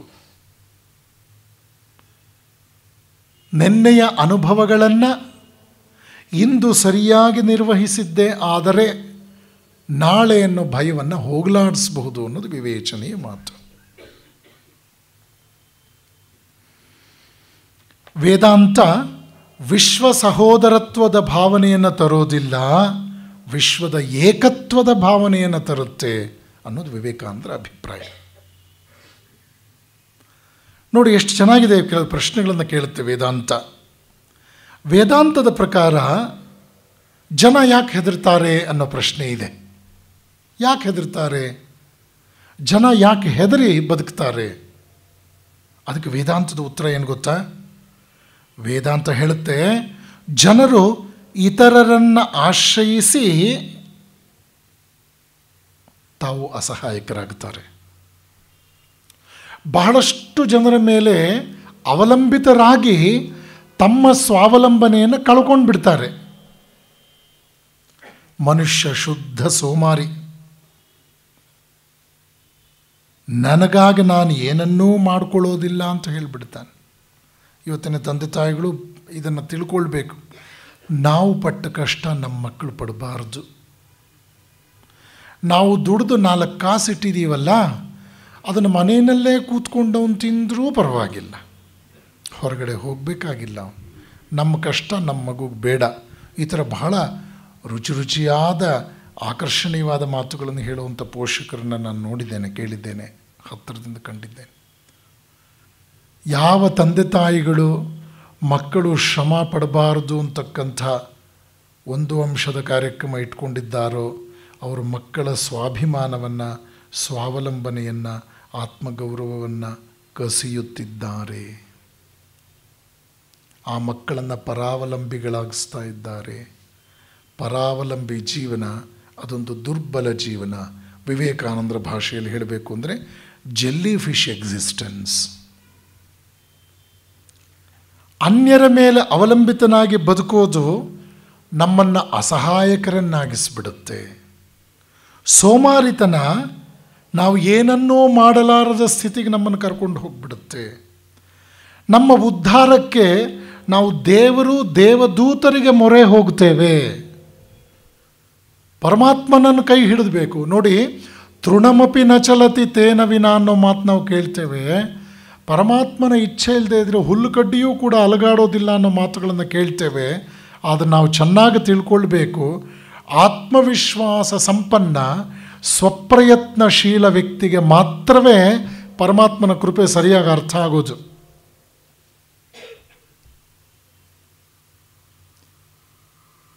ಸ್ವಪ್ರಯತ್ನಶೀಲ ವ್ಯಕ್ತಿಯಲ್ಲಿ ಮಾತ್ರವೇ ನಿಜವಾದ ಅರ್ಥದಲ್ಲಿ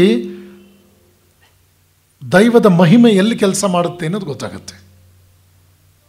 ದೈವ ಕೃಪೆ ಯಾವ ಹಂತದಲ್ಲಿ ನಮ್ಮ ಸಹಾಯಕ್ಕೆ ಬರುತ್ತೆ ಅನ್ನೋದು ಗೊತ್ತಾಗುತ್ತೆ. ಲಕ್ಷ್ಮೀನಾರಾಯಣರು ಪಗಡೆ ಆಡ್ತಾ ಇದ್ರಂತೆ. ನಾರಾಯಣ ಅನ್ನೋ ಒಂದು ದೊಡ್ಡ ನೋವಿನ ಧ್ವನಿ ಕೇಳ್ತಂತೆ. ಶ್ರೀಮನ್ನಾರಾಯಣ ಲಕ್ಷ್ಮಿಗೆ ಹೇಳಿದ್ನಂತೆ, 1 ನಿಮಿಷ, ನನ್ನ ಭಕ್ತನಿಗೇನೋ ತೊಂದರೆ ಆಗಿದೆ, ಒಂದು ಕ್ಷಣ ಹೋಗಿ ಬಂದುಬಿಡ್ತೀನಿ ಅಂಥೇಳಿ ಹೋಗಿ ಹೀಗೆ ವಾಪಸ್ ಬಂದ್ಬಿಟ್ನಂತೆ. ಏನ್ರಿ ಭಕ್ತನನ್ನು ನೀವು ರಕ್ಷಿಸಿದ್ರ, ಇಷ್ಟು ಬೇಗ ಬಂದುಬಿಟ್ರಲ್ಲ ಅಂತ ಲಕ್ಷ್ಮಿ ಕೇಳಿದ್ಲಂತೆ.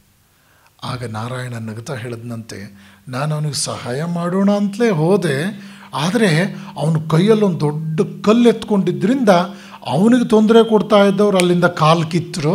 ನನ್ನ ಸಹಾಯದ ಅನಿವಾರ್ಯತೆ ಕಾಣಲಿಲ್ಲ, ಅದಕ್ಕೆ ಬೇಗ ಬಂದೆ. ಸ್ವಪ್ರಯತ್ನ. ಇಲ್ಲಿ ಪರಮಾತ್ಮ ತನ್ನ ಸಹಾಯ ಪಡೀಲಿಲ್ಲ ಅಂಥೇಳಿ ಯಾವುದೇ ರೀತಿಯಲ್ಲೂ ಭಕ್ತನನ್ನು ಮೂದಲಿಸುವ ಪ್ರಶ್ನೆ ಅಲ್ಲ. ಭಕ್ತ ತನ್ನನ್ನು ತಾನೇ ರಕ್ಷಿಸಿಕೊಳ್ಳುವ ಹಂತದಲ್ಲಿರೋದು ಪರಮಾತ್ಮನಿಗೆ ಬಹಳ ಸಂತೋಷ ಆಗಿದೆ. ಇದು ವಿಚಾರ. ಒಂದು ಉದಾಹರಣೆ ಕೊಡ್ತಾರೆ ವಿವೇಕಾನಂದರು. ದೊಡ್ಡ ಶ್ರೀಮಂತ ಎಂದು ನೆಲದ ಮೇಲೆ ನಡೆಯಲೇ ಇಲ್ಲವಂತೆ. ಯಾವಾಗ ನೋಡಿದ್ರೂ ಕೂಡ ಗಾಡಿಯಲ್ಲೇ ಹೋಗ್ತಾ ಇದ್ದ. ಆದರೆ ಕಾಲ ಕಳೆದಂತೆ ಅರಿವಾಯಿತು ಕಾಲುಗಳ ಸ್ವಾಧೀನ ಹೋದದ್ದು. ಆಗ ತಾನು ಜೀವಿಸಿದ ರೀತಿ ತಪ್ಪು ಅಂತ ಅರ್ಥ ಆಯಿತು. ಕಾಲ ಮೀರಿತ್ತು. ಆಗ ಅವನಿಗೆ ಅರ್ಥ ಆಯಿತು, ಯಾರೂ ನನಗಾಗಿ ನಡೆಯಲಾರರು, ನಮಗಾಗಿ ಇತರರು ಮಾಡುವುದಾದರೂ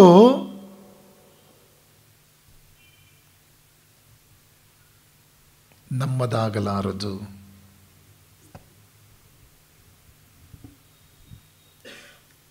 ನೋಡಿದ್ರ? ಹಣ ಇತ್ತು, ಡೋಲಿಯಲ್ಲಿ ಹೋದ, ಗಾಡಿಯಲ್ಲಿ ಹೋದ, ಕಾಲುಗಳು ನೋವು ಬಂದ ಮೇಲೆ ಅವನಿಗೆ ಅರ್ಥವಾಯಿತು, ಸ್ವಾಧೀನ ಕಳ್ಕೊಂಡ ಮೇಲೆ ಅಯ್ಯಯ್ಯೋ ದೈವದತ್ವವಾದ ಈ ಕಾಲುಗಳು ನಿಷ್ಪ್ರಯೋಜಕವಾಗಿಬಿಟ್ವಲ್ಲ. ಹಿರಿಯರು ಹೇಳೋದುಂಟು, ಹುಷಾರಾಗಿದ್ದೀರಾ ಅಂದರೆ ಹೇಳ್ತಿರ್ತಾರೆ, ನಮ್ಮ ಕಾಲುಗಳ ಆರೋಗ್ಯ ಚೆನ್ನಾಗಿರುವವರೆಗೂ ನಮ್ಮ ಕಾಲ ಚೆನ್ನಾಗಿದೆ ಅಂತ ಹೇಳ್ತಾರೆ ಕೆಲವರು. ಎತ್ತಿನ ಗಾಡಿಯ ನೊಗದ ಮುಂದೆ ಸ್ವಲ್ಪ ಹುಲ್ಲನ್ನು ಕಟ್ಟಿರ್ತಾರೆ, ಆದರೆ ಅದು ಎತ್ತಿನ ಬಾಯಿಗೆ ಎಟಕುವಂಥದ್ದಲ್ಲ. ಹುಲ್ಲನ್ನು ಮೇಯಬೇಕೆಂದು ಎತ್ತುಗಳು ಎಷ್ಟೇ ಪ್ರಯತ್ನಿಸಿದರೂ ಸಾಧ್ಯವಾಗುವುದಿಲ್ಲ. ನಾವು ಸಹ ಬಾಹ್ಯ ಪ್ರಪಂಚದಿಂದ ರಕ್ಷಣೆ, ಬಲ, ಬುದ್ಧಿ, ಸೌಖ್ಯ ಎಲ್ಲವೂ ಬರುತ್ತೆ ಅಂತ ಆಶಿಸ್ತೇವೆ. ಆದರೆ ಅದು ಬರುವುದಿಲ್ಲ. ಎಂದಿಗೂ ಹೊರಗಿನಿಂದ ಯಾವ ಸಹಾಯವೂ ಬರುವುದಿಲ್ಲ. ಇದು ವೇದಾಂತದ ಸತ್ಯ. ಶಂಕರಾಚಾರ್ಯರು ಒಂದು ಕಡೆ ಒಂದು ಸೊಗಸಾದ ಉದಾಹರಣೆಯನ್ನು ಕೊಟ್ಟದ್ದುಂಟು. ನಾಯಿಯೊಂದು ಮೂಳೆಯೊಂದನ್ನು ಕಚ್ಚಿಕೊಂಡು ಹೋಯಿತು. ಬಹಳ ಭರವಸೆಯಿಂದ ಮೂಳೆಯನ್ನು ಕಚ್ಚುತ್ತಾ ಕಚ್ಚುತ್ತಾ ಕಚ್ಚುತ್ತಾ ಅಗಿಯಕ್ಕೆ ಶುರು ಮಾಡ್ತು. ಅದೊಂದು ಭ್ರಮೆಯಲ್ಲಿ ಇದೆ, ಈ ಮೂಳೆಯಲ್ಲಿ ರಕ್ತ ಇದೆ, ನಾನು ಕಚ್ಚಿ ಕಚ್ಚಿ ಕಚ್ಚಿ ಆ ರಕ್ತ ನನಗೆ ಸಿಗುತ್ತೆ. ಮೂಳೆಯಲ್ಲಿ ರಕ್ತ ಇದೆ ಅನ್ನೋದು ಎಷ್ಟು ಅವಿವೇಕ. ಆದರೆ ಬಹಳ ಹೊತ್ತು ಅದನ್ನು ಕಚ್ಚಿದ ಮೇಲೆ ಸ್ವಲ್ಪ ರಕ್ತದ ತೊಟ್ಟುಗಳು ಕೆಳಗೆ ಬಿದ್ದವು. ಆಗ ಅದಕ್ಕೆ ಬಹಳ ಸಮಾಧಾನ ಆಯ್ತಂತೆ. ಇಷ್ಟೊತ್ತು ಕಷ್ಟಪಟ್ಟಿದ್ದಕ್ಕೆ 4 ತೊಟ್ಟು ರಕ್ತ ಆದರೂ ಸಿಕ್ತಲ್ಲ ಅಂತ ಕೆಳಗೆ ಬಿದ್ದ ರಕ್ತವನ್ನು ನೆಕ್ಕಕ್ಕೆ ಶುರು ಮಾಡ್ತಂತೆ. ಅವಿವೇಕಿ, ಬಿದ್ದ ರಕ್ತ ಮೂಳೆಯಲ್ಲಿ ಉತ್ಪತ್ತಿ ಆದ್ದಲ್ಲ, ನಿನ್ನ ಬಾಯೇ ಗಾಯ ಆಗಿ ಬಿದ್ದಂಥದ್ದನ್ನೇ ನೀನು ಆನಂದಿಸ್ತಾ ಇದ್ದೀಯ ಅಂಥೇಳಿ, ಎಲ್ಲಿ ನಿಜಕ್ಕೂ ಕೂಡ ಯಶಸ್ಸು ಇಲ್ವೋ, ಸಾರ್ಥಕ್ಯ ಇಲ್ವೋ, ಅಲ್ಲೇ ಮನುಷ್ಯ ಗುದ್ದಾಡಿ ಗುದ್ದಾಡಿ ಜೀವನವನ್ನು ಸವಿಸ್ಕೊಳ್ತಾನೆ ಅಂತ ಶಂಕರಾಚಾರ್ಯರು ಒಂದು ಕಡೆ ಹೇಳಿದ್ದುಂಟು. ಸ್ವಾಮಿ ವಿವೇಕಾನಂದರು ಆಧ್ಯಾತ್ಮಿಕ ಜಗತ್ತಿನ ಶಬ್ದ ಬ್ರಹ್ಮವಾದ ವೇದಗಳನ್ನು ಭೌತಿಕ ಜಗತ್ತಿನ ವೈಜ್ಞಾನಿಕ ದೃಷ್ಟಿಕೋನದಿಂದ ವಿವರಿಸುವಲ್ಲಿ ಯಶಸ್ವಿಯಾದರು. ವಿವೇಕಾನಂದರ ಕಾಲವನ್ನು ನಾವು ನೆನಪು ಮಾಡಿಕೊಳ್ಳಬೇಕು. ವೈಜ್ಞಾನಿಕ ಚಳುವಳಿಗಳು ನಡೆದ ಕಾಲ. ವಿಜ್ಞಾನದ ಬಗ್ಗೆ ಅಪಾರವಾದ ವಿಶ್ವಾಸ ಜನಗಳಲ್ಲಿ. ಯಾವುದೇ ವಿಷಯವನ್ನು ನೀವು ಸಮರ್ಥನೀಯವಾಗಿ ಹೇಳಬೇಕು ಅಂತಂದರೆ ವಿಜ್ಞಾನದ ಆಧಾರದ ಮೇಲೆ ಹೇಳಬೇಕಾಗಿತ್ತು. ದುರದೃಷ್ಟವಶಾತ್ ಅವಿವೇಕಿ ಜನತೆಗೆ ಆಧ್ಯಾತ್ಮದ ಮಹಾನ್ ಸಾಗರದಲ್ಲಿ ಲೌಕಿಕ ವಿಜ್ಞಾನವೆಂಬುದು ಕೆಲವು ಬೊಗಸೆ ನೀರು ಅನ್ನೋದು ಅರ್ಥವಾಗಿರಲಿಲ್ಲ. ಎಲ್ಲವನ್ನೂ ವೈಜ್ಞಾನಿಕವಾಗಿ ಹೇಳಬೇಕು ಅನ್ನೋದು ಕೂಡ ವೆಸ್ಟರ್ನ್ ಏಪಿಂಗ್, ಅದು ಪಾಶ್ಚಾತ್ಯರನ್ನು ಅನುಸರಿಸುವಂಥದ್ದೇ. ಯಾಕೆಂದರೆ ಅವರು ಈ ರೀತಿ ವೈಜ್ಞಾನಿಕವಾಗಿ ಅನ್ನೋ ಹಂತದಲ್ಲೇ ಇದ್ದಾರೆ.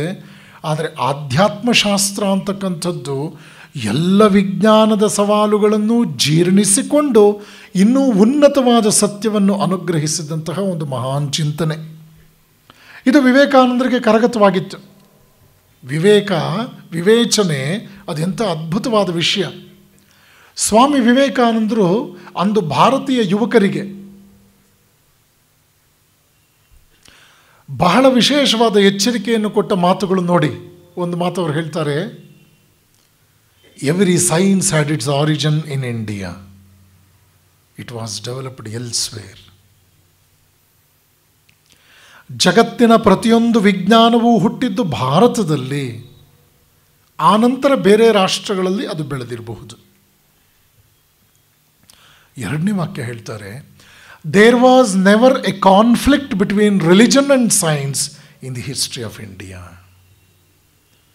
ಭಾರತದ ಇತಿಹಾಸದಲ್ಲಿ ಎಂದೂ ಕೂಡ ಧರ್ಮ ಮತ್ತು ವಿಜ್ಞಾನಗಳು ಕಚ್ಚಾಟ ನಡೆಸಿಲ್ಲ.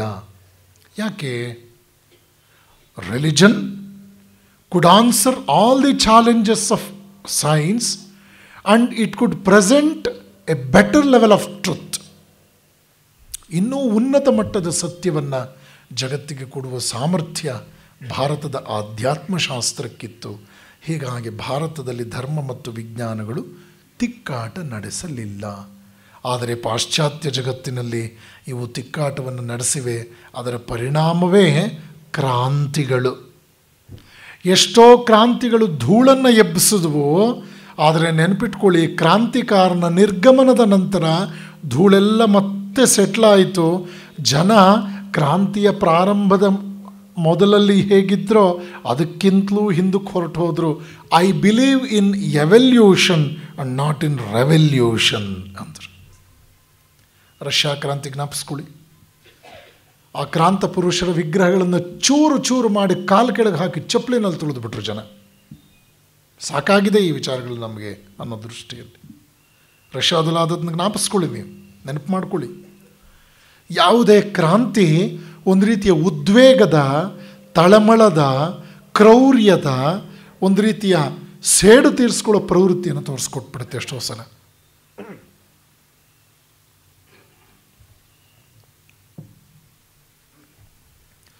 ಸೇಡಿನ ಪ್ರವೃತ್ತಿ ಮುಳ್ಳನ್ನು ಮುಳ್ಳಿನಿಂದಲೇ ತೆಗಿಬೇಕು ಅನ್ನೋ ರೀತಿಯಲ್ಲಿ ಕಂಡರೂ ಕೆಸರನ್ನು ಕೆಸರಿನಿಂದ ತೊಳೆಯೋಕ್ಕಾಗೋದಿಲ್ಲ ಅನ್ನೋದು ಕೂಡ ಸತ್ಯ. ದ್ವೇಷವನ್ನು ಪ್ರೀತಿಯಿಂದ ಗೆಲ್ಲಬೇಕು, ಅಸತ್ಯವನ್ನು ಸತ್ಯದಿಂದ ಗೆಲ್ಲಬೇಕು ಅನ್ನೋದು ಭಾರತೀಯರ ನಂಬಿಕೆ. ಹೀಗಾಗಿ ನಾವು ನೆನಪಿನಲ್ಲಿಟ್ಕೊಳ್ಬೇಕು, ಎಂದಿಗೂ ಹೊರಗಿನಿಂದ ನಮಗೆ ಸಹಾಯ ಬರುವುದಿಲ್ಲ. ವೈಜ್ಞಾನಿಕ ದೃಷ್ಟಿಕೋನದಿಂದ ವಿಶ್ಲೇಷಣೆ ಮಾಡಿದ್ವಿ ಅನ್ನೋದು ನಿಜ. ಆದರೆ ಪಾಶ್ಚಾತ್ಯರು ಹೇಳ್ತಾ ಇರತಕ್ಕಂಥ ರೀತಿಯಲ್ಲೇ ವಿಜ್ಞಾನದ ನಿಖರತೆಯನ್ನೇ ಸಾರ್ವಕಾಲಿಕವಾದ ಸತ್ಯ ಅಂತ ತೀರ್ಮಾನಿಸಲು ಸಾಧ್ಯವಿಲ್ಲ. ಸೋದರಿ ನಿವೇದಿತಾ, ಆಗಿನ್ನೂ ಮಾರ್ಗರೆಟ್ ನೊಬೆಲ್, ವಿವೇಕಾನಂದರ ಉಪನ್ಯಾಸಗಳಿಂದ ಸಾಕಷ್ಟು ಪ್ರಭಾವಿತಳಾಗಿದ್ದಾಳೆ. ವಿದ್ಯಾವಂತ ಯುವತಿ, ಐರಿಷ್ ಕೆಲಿಟಿಕ್ ಬ್ಲಡ್ನವಳವಳು. ಆಕೆ ಭಾರತಕ್ಕೆ ಸೇವೆ ಮಾಡಬೇಕು ಅಂತ ಬಯಸಿ ವಿವೇಕಾನಂದರ ಅನುಮತಿಯನ್ನು ಕೋರ್ತಾ ಇದ್ದಾಳೆ. ಸ್ವಾಮಿ ವಿವೇಕಾನಂದರು ಆಕೆಗೊಂದು ಪತ್ರ ಬರೆದರು. ಆ ಪತ್ರದಲ್ಲಿ 2 ಅಮೂಲ್ಯವಾದ ವಾಕ್ಯಗಳನ್ನು ಉಲ್ಲೇಖಿಸ್ತೇನೆ. ಹೇಳ್ತಾರವರು, ನಿವೇದಿತಾ, ಆಗಿನ್ನೂ ನಿವೇದಿತಾ ಆಗಿರಲಿಲ್ಲ, Margaret, anything that of Indian origin first accept and then verify, but anything that of western origin you first verify and then accept. ಭಾರತೀಯ ಮೂಲವಾದ ವಿಷಯಗಳನ್ನು ಮೊದಲು ಒಪ್ಕೋ, ಆಮೇಲೆ ಪರೀಕ್ಷೆ ಮಾಡು. ಆದರೆ ಪಾಶ್ಚಾತ್ಯ ಮೂಲದ ವಿಷಯಗಳನ್ನು ಮೊದಲು ಪರೀಕ್ಷೆ ಮಾಡಿಬಿಡು. ಯಾಕೆ? ಆಮೇಲೆ ಒಪ್ಕೋ. ಯಾಕೆ? ಅವರೆಲ್ಲ ಇತ್ತೀಚಿನ ಜನಾಂಗ, ಮನುಷ್ಯ ಸಂಕುಲದ ಇತ್ತೀಚಿನ ಜನಾಂಗ. ನಿನ್ನೆ ಉಪನ್ಯಾಸದಲ್ಲಿ ನಾನೊಂದು ವಾಕ್ಯವನ್ನು ಬಳಸಿದೆ. When India had reached the zenith of civilisation, the western civilisations were at the cradle level. ನೆಲದ ಮೇಲೆ ಅಂಬೆಗಾಲಿಡ್ತಾ ಇದ್ದಂತಹ ತೊಟ್ಟಿಲಿನ ಹಂತದಲ್ಲಿ ಇದ್ವು ಪಾಶ್ಚಾತ್ಯ ನಾಗರಿಕತೆಗಳು ಭಾರತೀಯ ನಾಗರಿಕತೆ ಉತ್ತುಂಗವನ್ನು ಮುಟ್ಟಿದ್ದ ಹಂತದಲ್ಲಿ. ಇದು ವಿವೇಕಾನಂದರ ಮಾತು. ಆದ್ದರಿಂದ ವೈಜ್ಞಾನಿಕ ದೃಷ್ಟಿಯಿಂದಲೂ ಕೂಡ ವೇದಗಳು ಶಾಶ್ವತ ಮತ್ತು ಅಪೌರುಷೇಯ. ಏಕೆಂದರೆ ಋಷಿಗಳು ಕಂಡುಹಿಡಿದದ್ದೂ ಸಹ ಈಗಾಗಲೇ ಇರುವ ಪ್ರಾಕೃತಿಕ ನಿಯಮಗಳನ್ನೇ. ಈ ರೀತಿಯಾಗಿ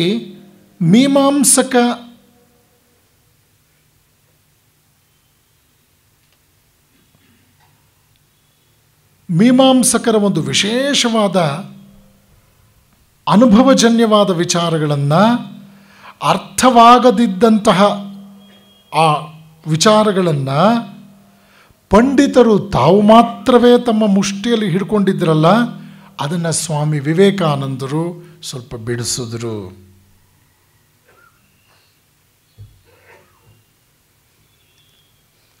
ಜನಸಾಮಾನ್ಯರ ಮಟ್ಟಕ್ಕೆ ವೇದಾಂತವನ್ನು ತಂದರು. ಅವರು ಹಲವಾರು ಸಲ ಹೇಳಿದ್ದುಂಟು, ಅದ್ವೈತ ಸಿದ್ಧಾಂತವನ್ನು ಜನಸಾಮಾನ್ಯರ ಮಟ್ಟಕ್ಕೆ ಮುಟ್ಟಿಸುವ ರೀತಿಯಲ್ಲಿ ಸರಳವಾಗಿ ಬೋಧನೆ ಮಾಡಿಬಿಟ್ರೆ ಭಾರತ ಬಹಳ ಬೇಗ ಉದ್ಧಾರವಾಗಿಬಿಡುತ್ತೆ. ನೋಡಿ, ಅವರ ಮಾತುಗಳಲ್ಲಿ ನೋಡಿ, ಅದ್ವೈತ ಅದೊಂದು ಬಹಳ ದೊಡ್ಡ ಪರಿಹಾರ. ಮನುಷ್ಯನ ಎಲ್ಲ ಸಮಸ್ಯೆಗಳಿಗೆ ಅದ್ವೈತವೇ ಪರಿಹಾರ. ಆದರೆ ಅದ್ವೈತ ಪರಿಹಾರ ಅಂತ ಹೇಳ್ತಿರಲ್ಲ ಸ್ವಾಮೀಜಿ, ಇವತ್ತು ಆ ಪರಿಹಾರದ ಪ್ರಭಾವ ಕಾಣ್ತಿಲ್ವಲ್ಲ. ಯಾಕೆ ಅಂದರೆ ಅದನ್ನು ಕ್ಲಿಷ್ಟವಾದ ರೀತಿಯಲ್ಲೇ ಜನಕ್ಕೆ ಮುಟ್ಟಿಸುವ ಪ್ರಯತ್ನ ನಡೀತಾ ಇದೆ. ಸರಳವಾದ ರೀತಿಯಲ್ಲಿ ಜನ ಸ್ವೀಕರಿಸಬಹುದಾದ ಆ ಸರಳ ರೀತಿಯಲ್ಲಿ ಅದು ಸಿಗ್ತಾ ಇಲ್ಲ. ನೋಡಿದ್ರ, ವಿಚಾರಗಳು ಎಷ್ಟೇ ದೊಡ್ಡದಿರಬಹುದು, ಆದರೆ ಅದು ಜನಸಾಮಾನ್ಯರಿಗೆ ಮುಟ್ಟದೇ ಇದ್ದರೆ ಅದು ಕಪಾಟುಗಳನ್ನು ಸೇರಿಬಿಡುತ್ತೆ. ಆದ್ದರಿಂದ ಜನಸಾಮಾನ್ಯರಿಗೆ ಸತ್ಯಗಳು ಮುಟ್ಟುವಂತಹ ರೀತಿಯಲ್ಲಿ ವೇದಾಂತವನ್ನು ತಲುಪಿಸಬೇಕು ಅನ್ನೋದು ವಿವೇಕಾನಂದರ ಆಶಯವಾಗಿತ್ತು. ಮೂರನೇ ವಿಚಾರ ಅವರು ಹೇಳ್ತಾರೆ, ಮನುಷ್ಯನ ಆಧ್ಯಾತ್ಮಿಕ ವಿಕಾಸದ ಎಲ್ಲ ಹಂತಗಳನ್ನು ಒಳಗೊಳ್ಳುವಂತಹ ದ್ವೈತ, ಅದ್ವೈತ, ವಿಶಿಷ್ಟಾದ್ವೈತವನ್ನು ಭಾರತೀಯ ಚಿಂತಕರು ಅರಿತಿದ್ದರೋ, ಆದರೆ ದ್ವೈತಾದ್ವೈತ ವಿಶಿಷ್ಟಾದ್ವೈತದ ಮೌಲ್ಯಗಳನ್ನು ವೇದಗಳು ಅದಾಗಲೇ ತಮ್ಮ ಒಡಲಿನಲ್ಲಿ ಇಟ್ಕೊಂಡಿದ್ವು. ಇವು ಒಂದಕ್ಕೊಂದು ಪೂರಕವೇ ಹೊರತು ವಿರೋಧವಲ್ಲ. ಶ್ರೀರಾಮಕೃಷ್ಣ ಬಹಳ ಸೊಗಸಾದ ಉದಾಹರಣೆಯನ್ನು ಕೊಡ್ತಾರೆ. ಯಾವ ಪದಾರ್ಥದಿಂದ ಮೆಟ್ಟಿಲುಗಳು ನಿರ್ಮಾಣವಾಗಿದೆಯೋ ಅದೇ ಪದಾರ್ಥದಿಂದಲೇ ಛಾವಣಿಯೂ ನಿರ್ಮಾಣವಾಗಿದೆ. ಅದೇ ಗಾರೆ, ಸಿಮೆಂಟು, ಕಬ್ಬಿಣ, ಮರಳಿನಿಂದಲೇ ಮೆಟ್ಟಿಲಾಗಿದೆ. ಆ ಛಾವಣಿಯೂ ಅದೇ ಪದಾರ್ಥಗಳಿಂದಲೇ ಆಗಿದೆ. ಆದರೆ ಆಶ್ಚರ್ಯ ಏನು ಅಂದರೆ, ಮನುಷ್ಯ ಹೆಚ್ಚು ಹೊತ್ತು ಛಾವಣಿಯ ಮೇಲೆ ನಿಲ್ಲಲಾರ, ಅಲ್ಲಿ ಹೋಗಿ ಸ್ವಲ್ಪ ಆನಂದಪಟ್ಟು ಕೆಳಗೆ ಬಂದುಬಿಡ್ತಾನೆ. ಹಾಗೆ ಅದ್ವೈತದಲ್ಲೇ ಇಡೀ ದಿನವನ್ನು ಅವನು ಕಳೆಯಲಾರ, ಆದರೆ ಆದರ್ಶ ಮಾತ್ರ ಅದ್ವೈತವೇ ಅನ್ನೋದು ಅರ್ಥವನ್ನು ಕೊಡ್ತಾರೆ. ಉನ್ನತ ಸತ್ಯಗಳು ಅನ್ನೋ ವಿಚಾರದಲ್ಲಿ ದ್ವೈತಾದ್ವೈತ ವಿಶಿಷ್ಟಾದ್ವೈತಗಳು ಒಂದಕ್ಕೊಂದು ಕಾಂಪ್ಲಿಮೆಂಟರಿಯೇ ಹೊರತು ಕಾಂಟ್ರಡಿಕ್ಷನ್ಸ್ ಅಲ್ಲ. ಪರಮಸತ್ಯದ ಕಡೆಗೆ ಸಾಗುವಂತಹ ಮನುಷ್ಯನಿಗೆ ಈ ಮೂರೂ ಹಂತಗಳ ಒಂದು ಬೆಳಕು ಬೇಕಾಗಿದೆ.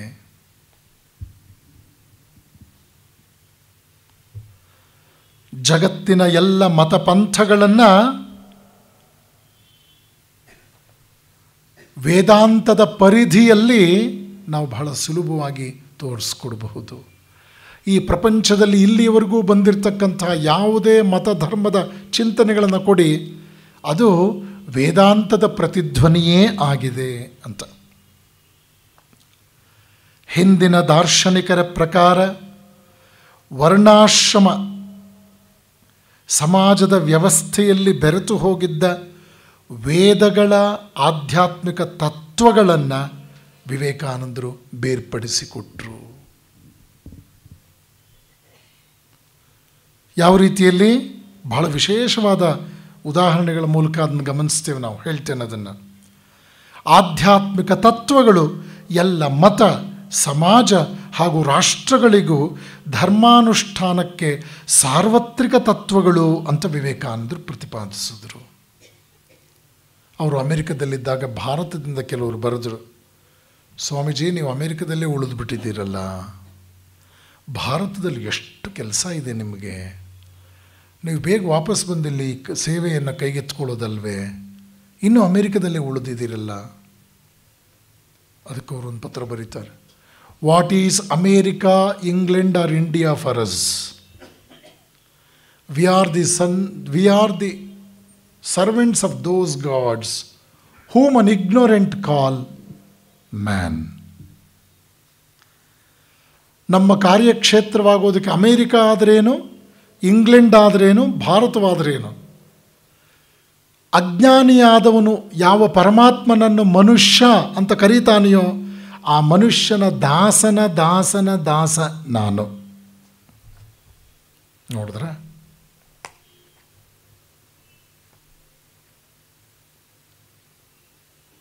ಸೆಲ್ಫ್ ಸೆಂಟರ್ಡ್ನೆಸ್ ಅನ್ನೋದು ನಿಶ್ಶೇಷವಾದಾಗ ಈ ರೀತಿಯ ಮಾತುಗಳು ಬರುತ್ತೆ. ಆಧ್ಯಾತ್ಮಿಕ ತತ್ವಗಳು ಎಲ್ಲರಿಗೂ ಸಿಗಬೇಕು ಅಂತಕ್ಕಂಥದ್ದವರ ಆಶಯವಾದಾಗ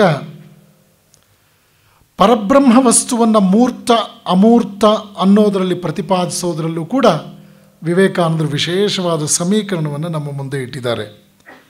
ಅಮೂರ್ತ ಅನ್ನೋದು ಮೂರ್ತ ಅನ್ನುವುದನ್ನು ಅಲ್ಲಗಳೆಯೋದಿಲ್ಲ. ನೀವು ಇನ್ಫಿನಿಟಿಯನ್ನು ಅರ್ಥ ಮಾಡಿಕೊಂಡ್ರೆ ಫೈನೆಟ್ ಅನ್ನೋದನ್ನ ನೀವು ನಿರಾಕರಿಸೋದಿಲ್ಲ. ಎಷ್ಟು ಸುಲಭವಾಗಿದೆ ನೋಡಿ ಸೈನ್ಸ್ ಇದು. ಬದಲಾಗಿ ಅಮೂರ್ತ ಎನ್ನುವುದು ಮೂರ್ತದ ಸ್ವರೂಪವನ್ನು ನಿಖರವಾಗಿ ತೋರಿಸ್ಕೊಡುತ್ತೆ. ಅವರವರ ದೃಷ್ಟಿಕೋನಕ್ಕೆ ತಕ್ಕಂತೆ ಪರಬ್ರಹ್ಮನನ್ನು ಕುರಿತು ಎಲ್ಲ ಭಾವನೆಗಳು ಸತ್ಯ ಅಂತಲೇ ಪರಿಗಣಿಸಲ್ಪಡುತ್ತವೆ.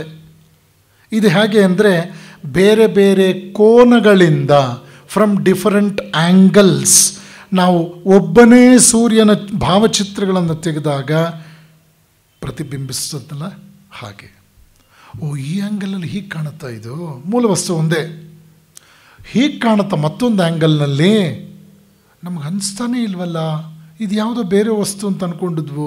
ಇಲ್ಲಿ ಆ್ಯಂಗಲ್ ಬದಲಾವಣೆ ಆಗ್ತಿದೆಯೇ ಹೊರತು ಮೂಲ ವಸ್ತು ಒಂದೇ ಇದೆ ಅಂತ.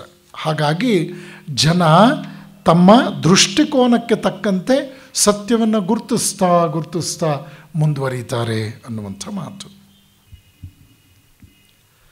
ದೇವರ ಕುರಿತಾಗಿ ಮನುಷ್ಯನ ಭಾವನೆಗಳಲ್ಲಿ ದೇವತೆಗೆ ಮನುಷ್ಯತ್ವದ ಆರೋಪಣೆ ಮಾಡುವುದು ಅನಿವಾರ್ಯ.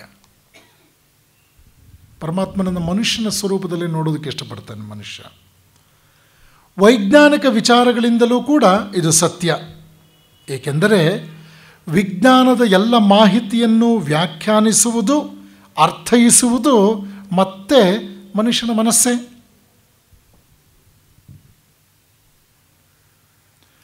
ಏಕದೇವ ಉಪಾಸನೆಯಲ್ಲಿ ದೇವತೆಗೆ ಸ್ಥಾನ ಇರುವಂತೆ ಸೈತಾನನಿಗೂ ಸ್ಥಾನ ಇದೆ. ಏಕದೇವ ಉಪಾಸನೆ, ಒಬ್ಬನೇ ದೇವ್ರನ್ನ ಪೂಜೆ ಮಾಡ್ತಾ ಇರುವಂಥವ್ರು ಧರ್ಮಗ್ರಂಥ ಓಪನ್ ಮಾಡಿ ನೀವು, ಸೈತಾನನು ಹೀಗೆಂದಾಗ ದೇವರು ಹೀಗೆ ಬಂದು ಉತ್ತರ ಕೊಟ್ಟ, ಹೀಗೆ ಸಂರಕ್ಷಣೆ ಮಾಡ್ದ ಅನ್ನೋದು ಕಥೆಗಳು ನೆಕ್ಸ್ಟ್ ಪ್ಯಾರಾದಲ್ಲೇ ಬಂದುಬಿಡುತ್ತೆ. ಆದರೆ ಯಾವಾಗ ಇದು ವಿಶ್ವವ್ಯಾಪಕವಾದ ಪರಬ್ರಹ್ಮನ ಸ್ಥಿತಿಯನ್ನು ಮುಟ್ಟುತ್ತದೆಯೋ, ಏಕದೇವ ಉಪಾಸನೆ ಅಂತಕ್ಕಂಥದ್ದು ಪರಬ್ರಹ್ಮ ಸ್ಥಿತಿಯಲ್ಲಿ ವಿಸ್ತೃತವಾಗುತ್ತೋ, ಆಗ ದೇವರು ಒಳ್ಳೆಯ ಮತ್ತು ಕೆಟ್ಟದ ಎಲ್ಲದರ ಮೂಲವಾಗಿ ಕಾಣ್ತಾನೆ. ವಿದ್ಯೆ ಅವಿದ್ಯೆ, ಸೈತಾನನನ್ನು ಬಂಧಿಸುವ ಶಕ್ತಿ, ಒಳ್ಳೆಯವರ ಬಂಧ ಮುಕ್ತಗೊಳಿಸುವ ಶಕ್ತಿ, ಸೌಂದರ್ಯ, ಗೌರವ, ಜನನ ಮರಣಗಳು ಕೂಡ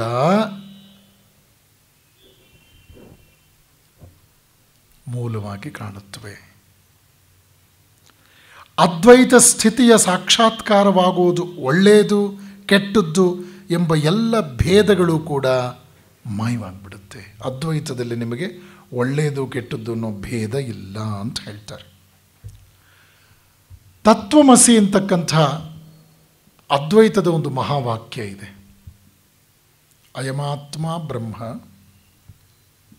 ಅಹಂ ಬ್ರಹ್ಮಾಸ್ಮಿ, ಸರ್ವಂ ಖಲ್ವಿದಂ ಬ್ರಹ್ಮ, ತತ್ವಮಸಿ. ಇದು 4 ಮಹಾವಾಕ್ಯಗಳು.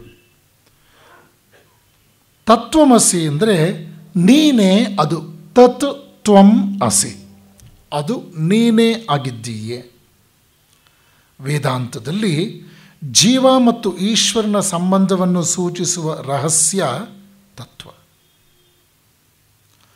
ಅದ್ವೈತ ವೇದಾಂತ ಪ್ರತಿಪಾದಿಸೋ ಹಾಗೆ ಉಪಾಧಿಗಳೆಲ್ಲವೂ ನಾಶವಾದಾಗ ಜೀವ ಮತ್ತು ಈಶ್ವರ ಅದೇ ಪರಬ್ರಹ್ಮ ವಸ್ತು. ವಿಶಿಷ್ಟಾದ್ವೈತ ಜೀವ ಹಾಗೂ ಈಶ್ವರ ಒಂದೇ ಪರಬ್ರಹ್ಮ ವಸ್ತುವಿನ ಅಂಶಗಳೆಂದು ಪ್ರತಿಪಾದಿಸುತ್ತೆ. ಆದರೆ ದ್ವೈತ ಸಿದ್ಧಾಂತ ಪರಬ್ರಹ್ಮನಿಂದ ಬೇರೆಯಾದ ಅಸ್ತಿತ್ವ ಜೀವನಿಗೆ ಇಲ್ಲ ಅಂತ ಪ್ರತಿಪಾದಿಸುತ್ತೆ. ಮಾನವನ ಆಧ್ಯಾತ್ಮಿಕ ವಿಕಾಸಕ್ಕೆ ಸಂಬಂಧಿಸಿದಂತೆ ಈ ಎಲ್ಲ ಭಾವನೆಗಳು ಸತ್ಯ ಅನ್ನುತ್ತಾರೆ ವಿವೇಕಾನಂದರು. ದ್ವೈತವೂ ಸತ್ಯವೇ, ಅದ್ವೈತವೂ ಸತ್ಯವೇ, ವಿಶಿಷ್ಟಾದ್ವೈತವೂ ಸತ್ಯವೇ. ಅವರವರ ಮನೋಧರ್ಮಕ್ಕೆ ತಕ್ಕಂತೆ ಆಯಾ ಹಂತದಲ್ಲಿ ಅವರು ಹಾಗೆಯೇ ಮುಂದುವರಿಬೇಕು ಅನ್ನೋದು ಅವರ ಅಭಿಪ್ರಾಯ. ತತ್ವಮಸಿ ಎಂಬ ಭಾವನೆಯನ್ನು ವಿವೇಕಾನಂದರು each soul is potentially divine ಅನ್ನೋ ಮಾತಿನಲ್ಲಿ ವ್ಯಕ್ತಪಡಿಸ್ತಾರೆ. ಪ್ರತಿಯೊಂದು ಜೀವಿಯಲ್ಲೂ ದಿವ್ಯತೆ ಅಡಕವಾಗಿದೆ. ಈ ದಿವ್ಯತೆ ಸುಪ್ತವಾಗಿದೆ. ಅಜ್ಞಾನದಿಂದ ಆವೃತಗೊಂಡ ಜೀವಿ ಬೃಹತ್ ಪ್ರಕೃತಿಯ ಎದುರು ದೀನನಂತೆ ಕಂಡರೂ ಕೂಡ, ಅಜ್ಞಾನದಿಂದ ಆವೃತನಾದ ಜೀವಿ ಬೃಹತ್ ಪ್ರಕೃತಿಯ ಮುಂದೆ ದೀನನಂತೆ ಕಂಡರೂ ಕೂಡ ಇನ್ನಷ್ಟು ಮತ್ತಷ್ಟು ಉನ್ನತ ಹಂತಕ್ಕೆ ವಿಕಾಸ ಹೊಂದುವ ಶಕ್ತಿ ಅವನಲ್ಲಿ ಇದ್ದೇ ಇದೆ. ಅದು ಸುಪ್ತವಾಗಿದೆ. ಸಣ್ಣ ಬೆಂಕಿಯ ಕಿಡಿ ಚಿಕ್ಕದಾಗಿ ಕಂಡರೂ ಕೂಡ ಬೃಹತ್ ಜ್ವಾಲೆಯಾಗಿ ಪ್ರಜ್ವಲಿಸುವ ಶಕ್ತಿ ಅದಕ್ಕಿಲ್ವೇ? ಇಂಗ್ಲೀಷ್ನಲ್ಲಿ ಒಂದು ಮಾತಿದೆ, a spark neglected burns the house. ಅಲಕ್ಷಿಸಲ್ಪಟ್ಟ ಕಿಡಿ ಮನೆಯನ್ನೇ ಸುಟ್ಟು ಹಾಕ್ಬಿಡ್ತು. ವಿವೇಕಾನಂದರು ಹೇಳುವಂತೆ ಈ ಸುಪ್ತ ದಿವ್ಯತೆಯನ್ನು ಬಡಿದೆಬ್ಬಿಸುವಂತೆ ಎಲ್ಲ ಸಾಧನಾ ಮಾರ್ಗಗಳು ಅಂದರೆ ಭಕ್ತಿ, ಜ್ಞಾನ, ಕರ್ಮ, ರಾಜಯೋಗಗಳು ವೇದಾಂತದಲ್ಲಿದೆ. ಆದ್ದರಿಂದ ಈ ಮಾರ್ಗಗಳೆಲ್ಲವೂ ಕೂಡ ನಮ್ಮ ಉದ್ಧಾರದ ಹೆದ್ದಾರಿಗಳು ಅನ್ನೋದನ್ನು ಮತ್ತೆ ಮತ್ತೆ ಪರಿಚಯ ಮಾಡಿಕೊಡ್ತಾರೆ ಸ್ವಾಮೀಜಿ. ಭೌತಿಕ ಸ್ತರದಲ್ಲಿ ಮನುಷ್ಯ ದೇಹವನ್ನು ರೂಪಿಸುವುದರ ಮೂಲಕ ವಿಕಾಸ ಪೂರ್ಣತೆಯನ್ನು ಕಂಡುಕೊಂಡಿದೆ. ನೀವು ವಿಜ್ಞಾನದ ಶಿಕ್ಷಕರನ್ನು ಕೇಳಿ, ವಿಕಾಸದ ಉತ್ತುಂಗ ಸ್ಥಿತಿ ಏನು? ಅಮೀಬಾದ ಹಂತದಿಂದ ಮನುಷ್ಯನಾಗುವುದು. The journey from the stage of amoeba to the stage of homo sapien. ಇದೇ ಬಹಳ ದೊಡ್ಡ ಇತಿಹಾಸ. ಇದು ವಿಕಾಸದ ಕಥೆ. ಆಫ್ಟರ್ ಹೋಮೋಸೇಪಿಯನ್ ಗೊತ್ತಿಲ್ಲ. ಸೈನ್ಸ್ ಸಿಲೆಬಸ್ನಲ್ಲಿನ್ನೂ ಬಂದಿಲ್ಲ ಅದು. ಮೊದಲನೇ ದಿವಸದ ಉಪನ್ಯಾಸದಲ್ಲಿ ಹೇಳಿದೆ ನಾನು, ಚಿಂಪಾಂಜಿ ಮನುಷ್ಯನಾಗೋದನ್ನ ಒಪ್ಕೊಳ್ತಾನೆ ವಿಜ್ಞಾನಿ, ಮನುಷ್ಯನ ಹಿಂದಿನ ಜನ್ಮ ಚಿಂಪಾಂಜಿ ಆಗಿತ್ತು ಅನ್ನೋದನ್ನ ಒಪ್ಕೊಳ್ತಾನೆ. ಮನುಷ್ಯ ಮುಂದೆ ಆಗ್ತಾನೆ ಅನ್ನೋದ್ರ ಬಗ್ಗೆ ಅವನಿಗೆ ತಿಳುವಳಿಕೆ ಇಲ್ಲ. ಯಾಕೆಂದರೆ ಮನುಷ್ಯ ಮಹಾತ್ಮನಾಗುವ ವಿಷಯ ಇಂದ್ರಿಯಗಳಿಗೆ ಗ್ರಾಹ್ಯವಾಗುವ ಸತ್ಯ ಅಲ್ಲ, ಅದು ಅತೀಂದ್ರಿಯ ವಿಚಾರ.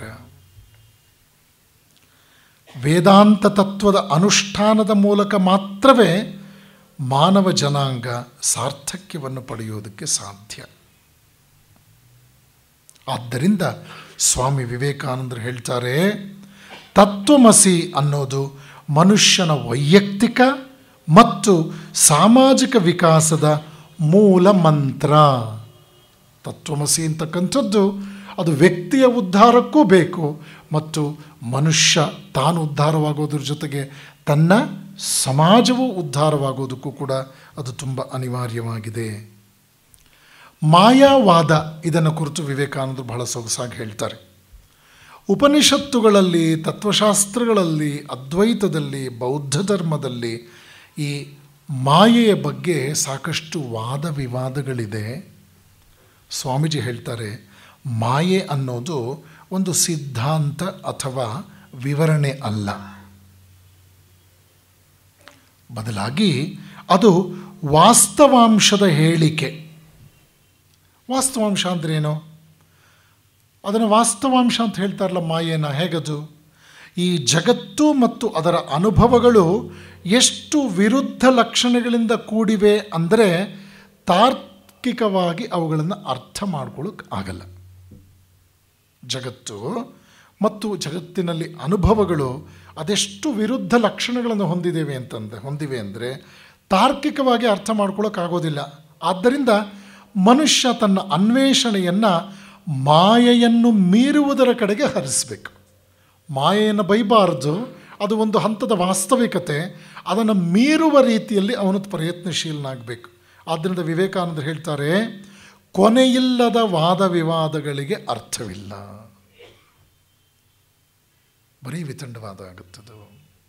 ಬದಲಿಗೆ ಕ್ಷುಲ್ಲಕ ಪ್ರಾಪಂಚಿಕ ಮೌಲ್ಯಗಳಲ್ಲಿ ಮುಳುಗುವುದು ವ್ಯರ್ಥ ಎಂಬ ಅದರ ಆಧ್ಯಾತ್ಮಿಕ ಮೌಲ್ಯವನ್ನು ಅರ್ಥಕೊಳ್ಬೇಕು. ವೈರಾಗ್ಯ ಮತ್ತು ಸತ್ಯ ಸಾಕ್ಷಾತ್ಕಾರಕ್ಕಾಗಿ ತವಕವನ್ನು ಬೆಳೆಸ್ಕೊಳ್ತಾ ಹೋಗಬೇಕು. ಆಗ ಸಹಜವಾಗಿಯೇ ಈ ಮಾಯೆಯ ಸೀಮಿತತೆಯನ್ನು ದಾಟಿ ಹೋಗೋದಕ್ಕೆ ಸಾಧ್ಯ ಇದೆ. ಮಾಯೆಯನ್ನೇ ಟೀಕಿಸುತ್ತಾ ಮಾಯೆ ಎನ್ನುವುದು ಶತ್ರು, ಬಂಧನಕಾರಿ ಅಂತ ಆ ಹಂತದಲ್ಲಿ ಸಮಯ ವ್ಯರ್ಥ ಮಾಡಬೇಡಿ. ಸ್ವಾಮಿ ವಿವೇಕಾನಂದರು ಪ್ರತಿಪಾದಿಸಿದಂಥ ಮತ್ತೊಂದು ಅದ್ಭುತವಾದ ವೇದಾಂತದ ಚಿಂತನೆಯ ವಿಷಯ ಏನು ಅಂದರೆ, ಮನುಷ್ಯ ಅಸತ್ಯದಿಂದ ಸತ್ಯದ ಕಡೆಗೆ ಪಯಣಿಸೋದಿಲ್ಲ, ಅವನು ಸತ್ಯದಿಂದಲೇ ಸತ್ಯದ ಕಡೆಗೆ ಪಯಣಿಸುತ್ತಾನೆ. ಆದರೆ ಅಲ್ಪ ಸತ್ಯದಿಂದ ಪೂರ್ಣ ಸತ್ಯದ ಕಡೆಗೆ. ನೀವು ನೋಡಿ, ನಾವೆಲ್ಲರೂ ಮನುಷ್ಯರಂತೆ ಕಂಡರೂ ಕೂಡ ನಮ್ಮ ಆಯ್ಕೆಯ ವಿಷಯದಲ್ಲಿ ಬಹಳ ಭಿನ್ನವಾಗಿದ್ದೇವೆ. ಪೂಜ್ಯ ಸ್ವಾಮಿ ಪುರುಷೋತ್ತಮಾಜಿಯವರು ಒಂದು ಉದಾಹರಣೆ ಕೊಡ್ತಾ ಇದ್ದರು. ಉತ್ತರ ಕರ್ನಾಟಕ, ದಕ್ಷಿಣ ಕರ್ನಾಟಕ ಮಣ್ಣುಗಳು ಬೇರೆ. ಇಲ್ಲಿ ರಾಗಿ ಬೆಳಿಬಹುದು, ಅಲ್ಲಿ ಹತ್ತಿಯನ್ನು ಹೆಚ್ಚು ಬೆಳೀತಾರೆ. ಭೂಪ್ರದೇಶದ ಒಂದು ಕಡೆ ಕಾಫಿ ಬೆಳೀಬಹುದು, ಮತ್ತೊಂದು ಕಡೆ ತೆಂಗಿನಕಾಯಿ ಬೆಳಿಬೇಕಾಗುತ್ತೆ. ಒಂದೇ ಭೂಮಿ, ಮಣ್ಣುಗಳ ಸ್ವಭಾವ ಬೇರೆ. ಒಂದೇ ನೀರು, ಗುಣ ವಿಶೇಷಗಳು ಬೇರೆ. ನೋಡಿ, ಎಲ್ಲಿವರೆಗೂ ಹೋಗ್ಬಿಟ್ಟಿದ್ದೀರಿ ನೀವು? ಗಂಗಾ ಸ್ನಾನಂ ತುಂಗಾ ಪಾನಂ ಅಂತೀರಿ, ಫಾರ್ಮುಲಾ ಮಾಡಿಟ್ಬಿಟ್ಟಿದ್ದೀರಿ. ಎಷ್ಟೋ ಸಲ ಕೇಳಿ ನೀವು, ಹೇಮಾವತಿ ನೀರು ಬಹಳ ಚೆನ್ನಾಗಿರುತ್ತೆ, ಕಾವೇರಿ ನೀರಿಗಿಂತಲೂ ಸಿಹಿಯಾಗಿರುತ್ತೆ ಹೇಮಾವತಿ ನೀರು ಅಂತ ಹೇಳ್ತಾರೆ. ತುಂಗಭದ್ರೆ ನೀರು ಇನ್ನೂ ಚೆನ್ನಾಗಿರುತ್ತೆ ಅಂತ ಹೇಳ್ತಾರೆ. ನೀರು ಒಂದೇ, ಅದು ನೀರಿನ ಸ್ವಭಾವದಲ್ಲೂ ಕೂಡ ನೀವು ಹೇಳ್ತೀರಿ ವ್ಯತ್ಯಾಸ. ಇನ್ನು ಗಾಳಿಯ ವಿಷಯದಲ್ಲೂ ಕೂಡ ವ್ಯತ್ಯಾಸ ನಿಮಗೆ ಗೊತ್ತಿಲ್ಲ ಅಂತೇನಿಲ್ಲ. ಉಷ್ಣದ ಗಾಳಿ ಆ ಊರ ಕಡೆ, ಈ ಕಡೆ ಬಹಳ ಸಮತೋಲನವಾದ ವಾತಾವರಣ. ಶೀತ ಪ್ರದೇಶ, ಉಷ್ಣ ಪ್ರದೇಶ ಹೇಳ್ತೀರಿ. ಭೂಮಿಯ ಮಣ್ಣುಗಳಲ್ಲಿ ವೈವಿಧ್ಯತೆ ಇದೆ, ನೀರಿನಲ್ಲಿ ವೈವಿಧ್ಯತೆ ಇದೆ, ಗಾಳಿಯಲ್ಲಿ ವೈವಿಧ್ಯತೆ ಇದೆ. ಆದರೆ ಆಕಾಶದಲ್ಲಿ ಏಕತೆ ಇದೆ. ಬೆಂಗಳೂರಿನ ಆಕಾಶ, ಜಾಫ್ನಾ ನಗರದ ಆಕಾಶ, ಮಾಸ್ಕೋನ ಆಕಾಶ, ಟೋಕಿಯೋ ಆಕಾಶ, ಇಟಲಿಯ ಆಕಾಶ ಏಕಪ್ರಕಾರವಾಗಿ ಇದೆ. ಯಾಕೆ? ಅದು ಸೂಕ್ಷ್ಮ ವಸ್ತುವಿಗೆ ಸಂಬಂಧಪಟ್ಟದ್ದು. ಎಲ್ಲಿ ಸೂಕ್ಷ್ಮಾತಿ ಸೂಕ್ಷ್ಮ ವಸ್ತುವಿನ ಅಧ್ಯಯನವಾಗುತ್ತೋ ಅಲ್ಲಿ ಏಕತೆ ಇದೆ. ವಸ್ತು ಸ್ಥೂಲವಾದಂತೆ ಅಲ್ಲಿ ವೈವಿಧ್ಯತೆ ಬರುತ್ತದೆ. ಆತ್ಮತತ್ವವನ್ನು ಆತ್ಮನ ಹಂತದಲ್ಲಿ ಎಲ್ಲ ಮನುಷ್ಯರು ಒಂದೇ ಅಂತ ನಾವು ಒಪ್ಕೊಳ್ಳೇಬೇಕಾಗತ್ತೆ. ಯಾಕೆ ಅಂದರೆ ಅದು ಅಷ್ಟು ಸೂಕ್ಷ್ಮಾತಿ ಸೂಕ್ಷ್ಮ ಹಂತಕ್ಕೆ ನಮ್ಮನ್ನು ಕರ್ಕೊಂಡು ಹೋಗುತ್ತೆ. ಸ್ಥೂಲ ಜಗತ್ತಿನಲ್ಲಿ ನಾವು ಭಿನ್ನವಾಗೇ ಇರ್ತೇವೆ. ನಮ್ಮ ಅಭಿಪ್ರಾಯಗಳು, ನಮ್ಮ ವಿಧಾನಗಳು, ಆಯ್ಕೆಗಳು ಬೇರೆಯಾಗಿಯೇ ಇರುತ್ತವೆ.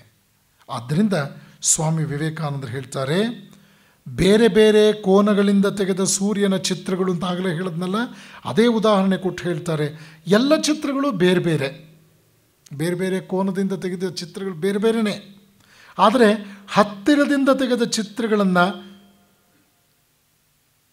ಮತ್ತೊಂದು ಹತ್ತಿರದಿಂದ ತೆಗೆದ ಚಿತ್ರಕ್ಕೆ ಹೋಲಿಸಿ ಸುಳ್ಳು ಅಂತ ಸಾಬೀತುಪಡಿಸೋದಕ್ಕಾಗೋದಿಲ್ಲ.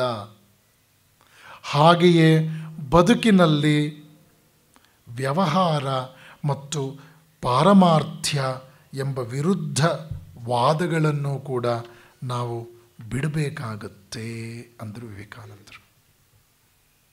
ಕಾಂಪ್ಲಿಮೆಂಟರಿಯೇ ಅದು, ವಿರುದ್ಧ ಶಬ್ದಗಳು ಅಲ್ಲ ಅನ್ನೋ ವಿಚಾರವನ್ನು ಹೇಳಿದರು. ಇನ್ನು ಈ ವೇದಾಂತಕ್ಕೆ ಸಂಬಂಧಿಸಿದ ಹಾಗೆ ವಿಜ್ಞಾನ ಮತ್ತು ವೇದಾಂತಗಳು ಎಲ್ಲಿ ಭಿನ್ನತೆಯನ್ನು ಕಾಯ್ದುಕೊಳ್ಳುವಂತೆ ಕಾಣುತ್ತೆ, ಆದರೆ ವಿಜ್ಞಾನ ಮತ್ತು ಆಧ್ಯಾತ್ಮ ಎಷ್ಟರ ಮಟ್ಟಿಗೆ ಒಟ್ಟೊಟ್ಟಾಗಿ ಹೋಗುತ್ತೆ ಅನ್ನೋ ವಿಚಾರಗಳಲ್ಲೂ ಕೂಡ ಸ್ವಾಮಿ ವಿವೇಕಾನಂದರು ಹಲವಾರು ರೀತಿಯ ಸಮರ್ಥನೆಯನ್ನು ನೀಡಿ ನಮ್ಮ ಕಣ್ಣು ತೆರೆಸ್ತಾರೆ.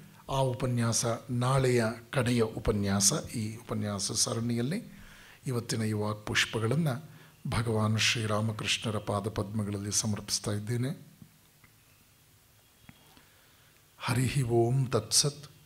ಶ್ರೀರಾಮಕೃಷ್ಣಾರ್ಪಣಮಸ್ತು.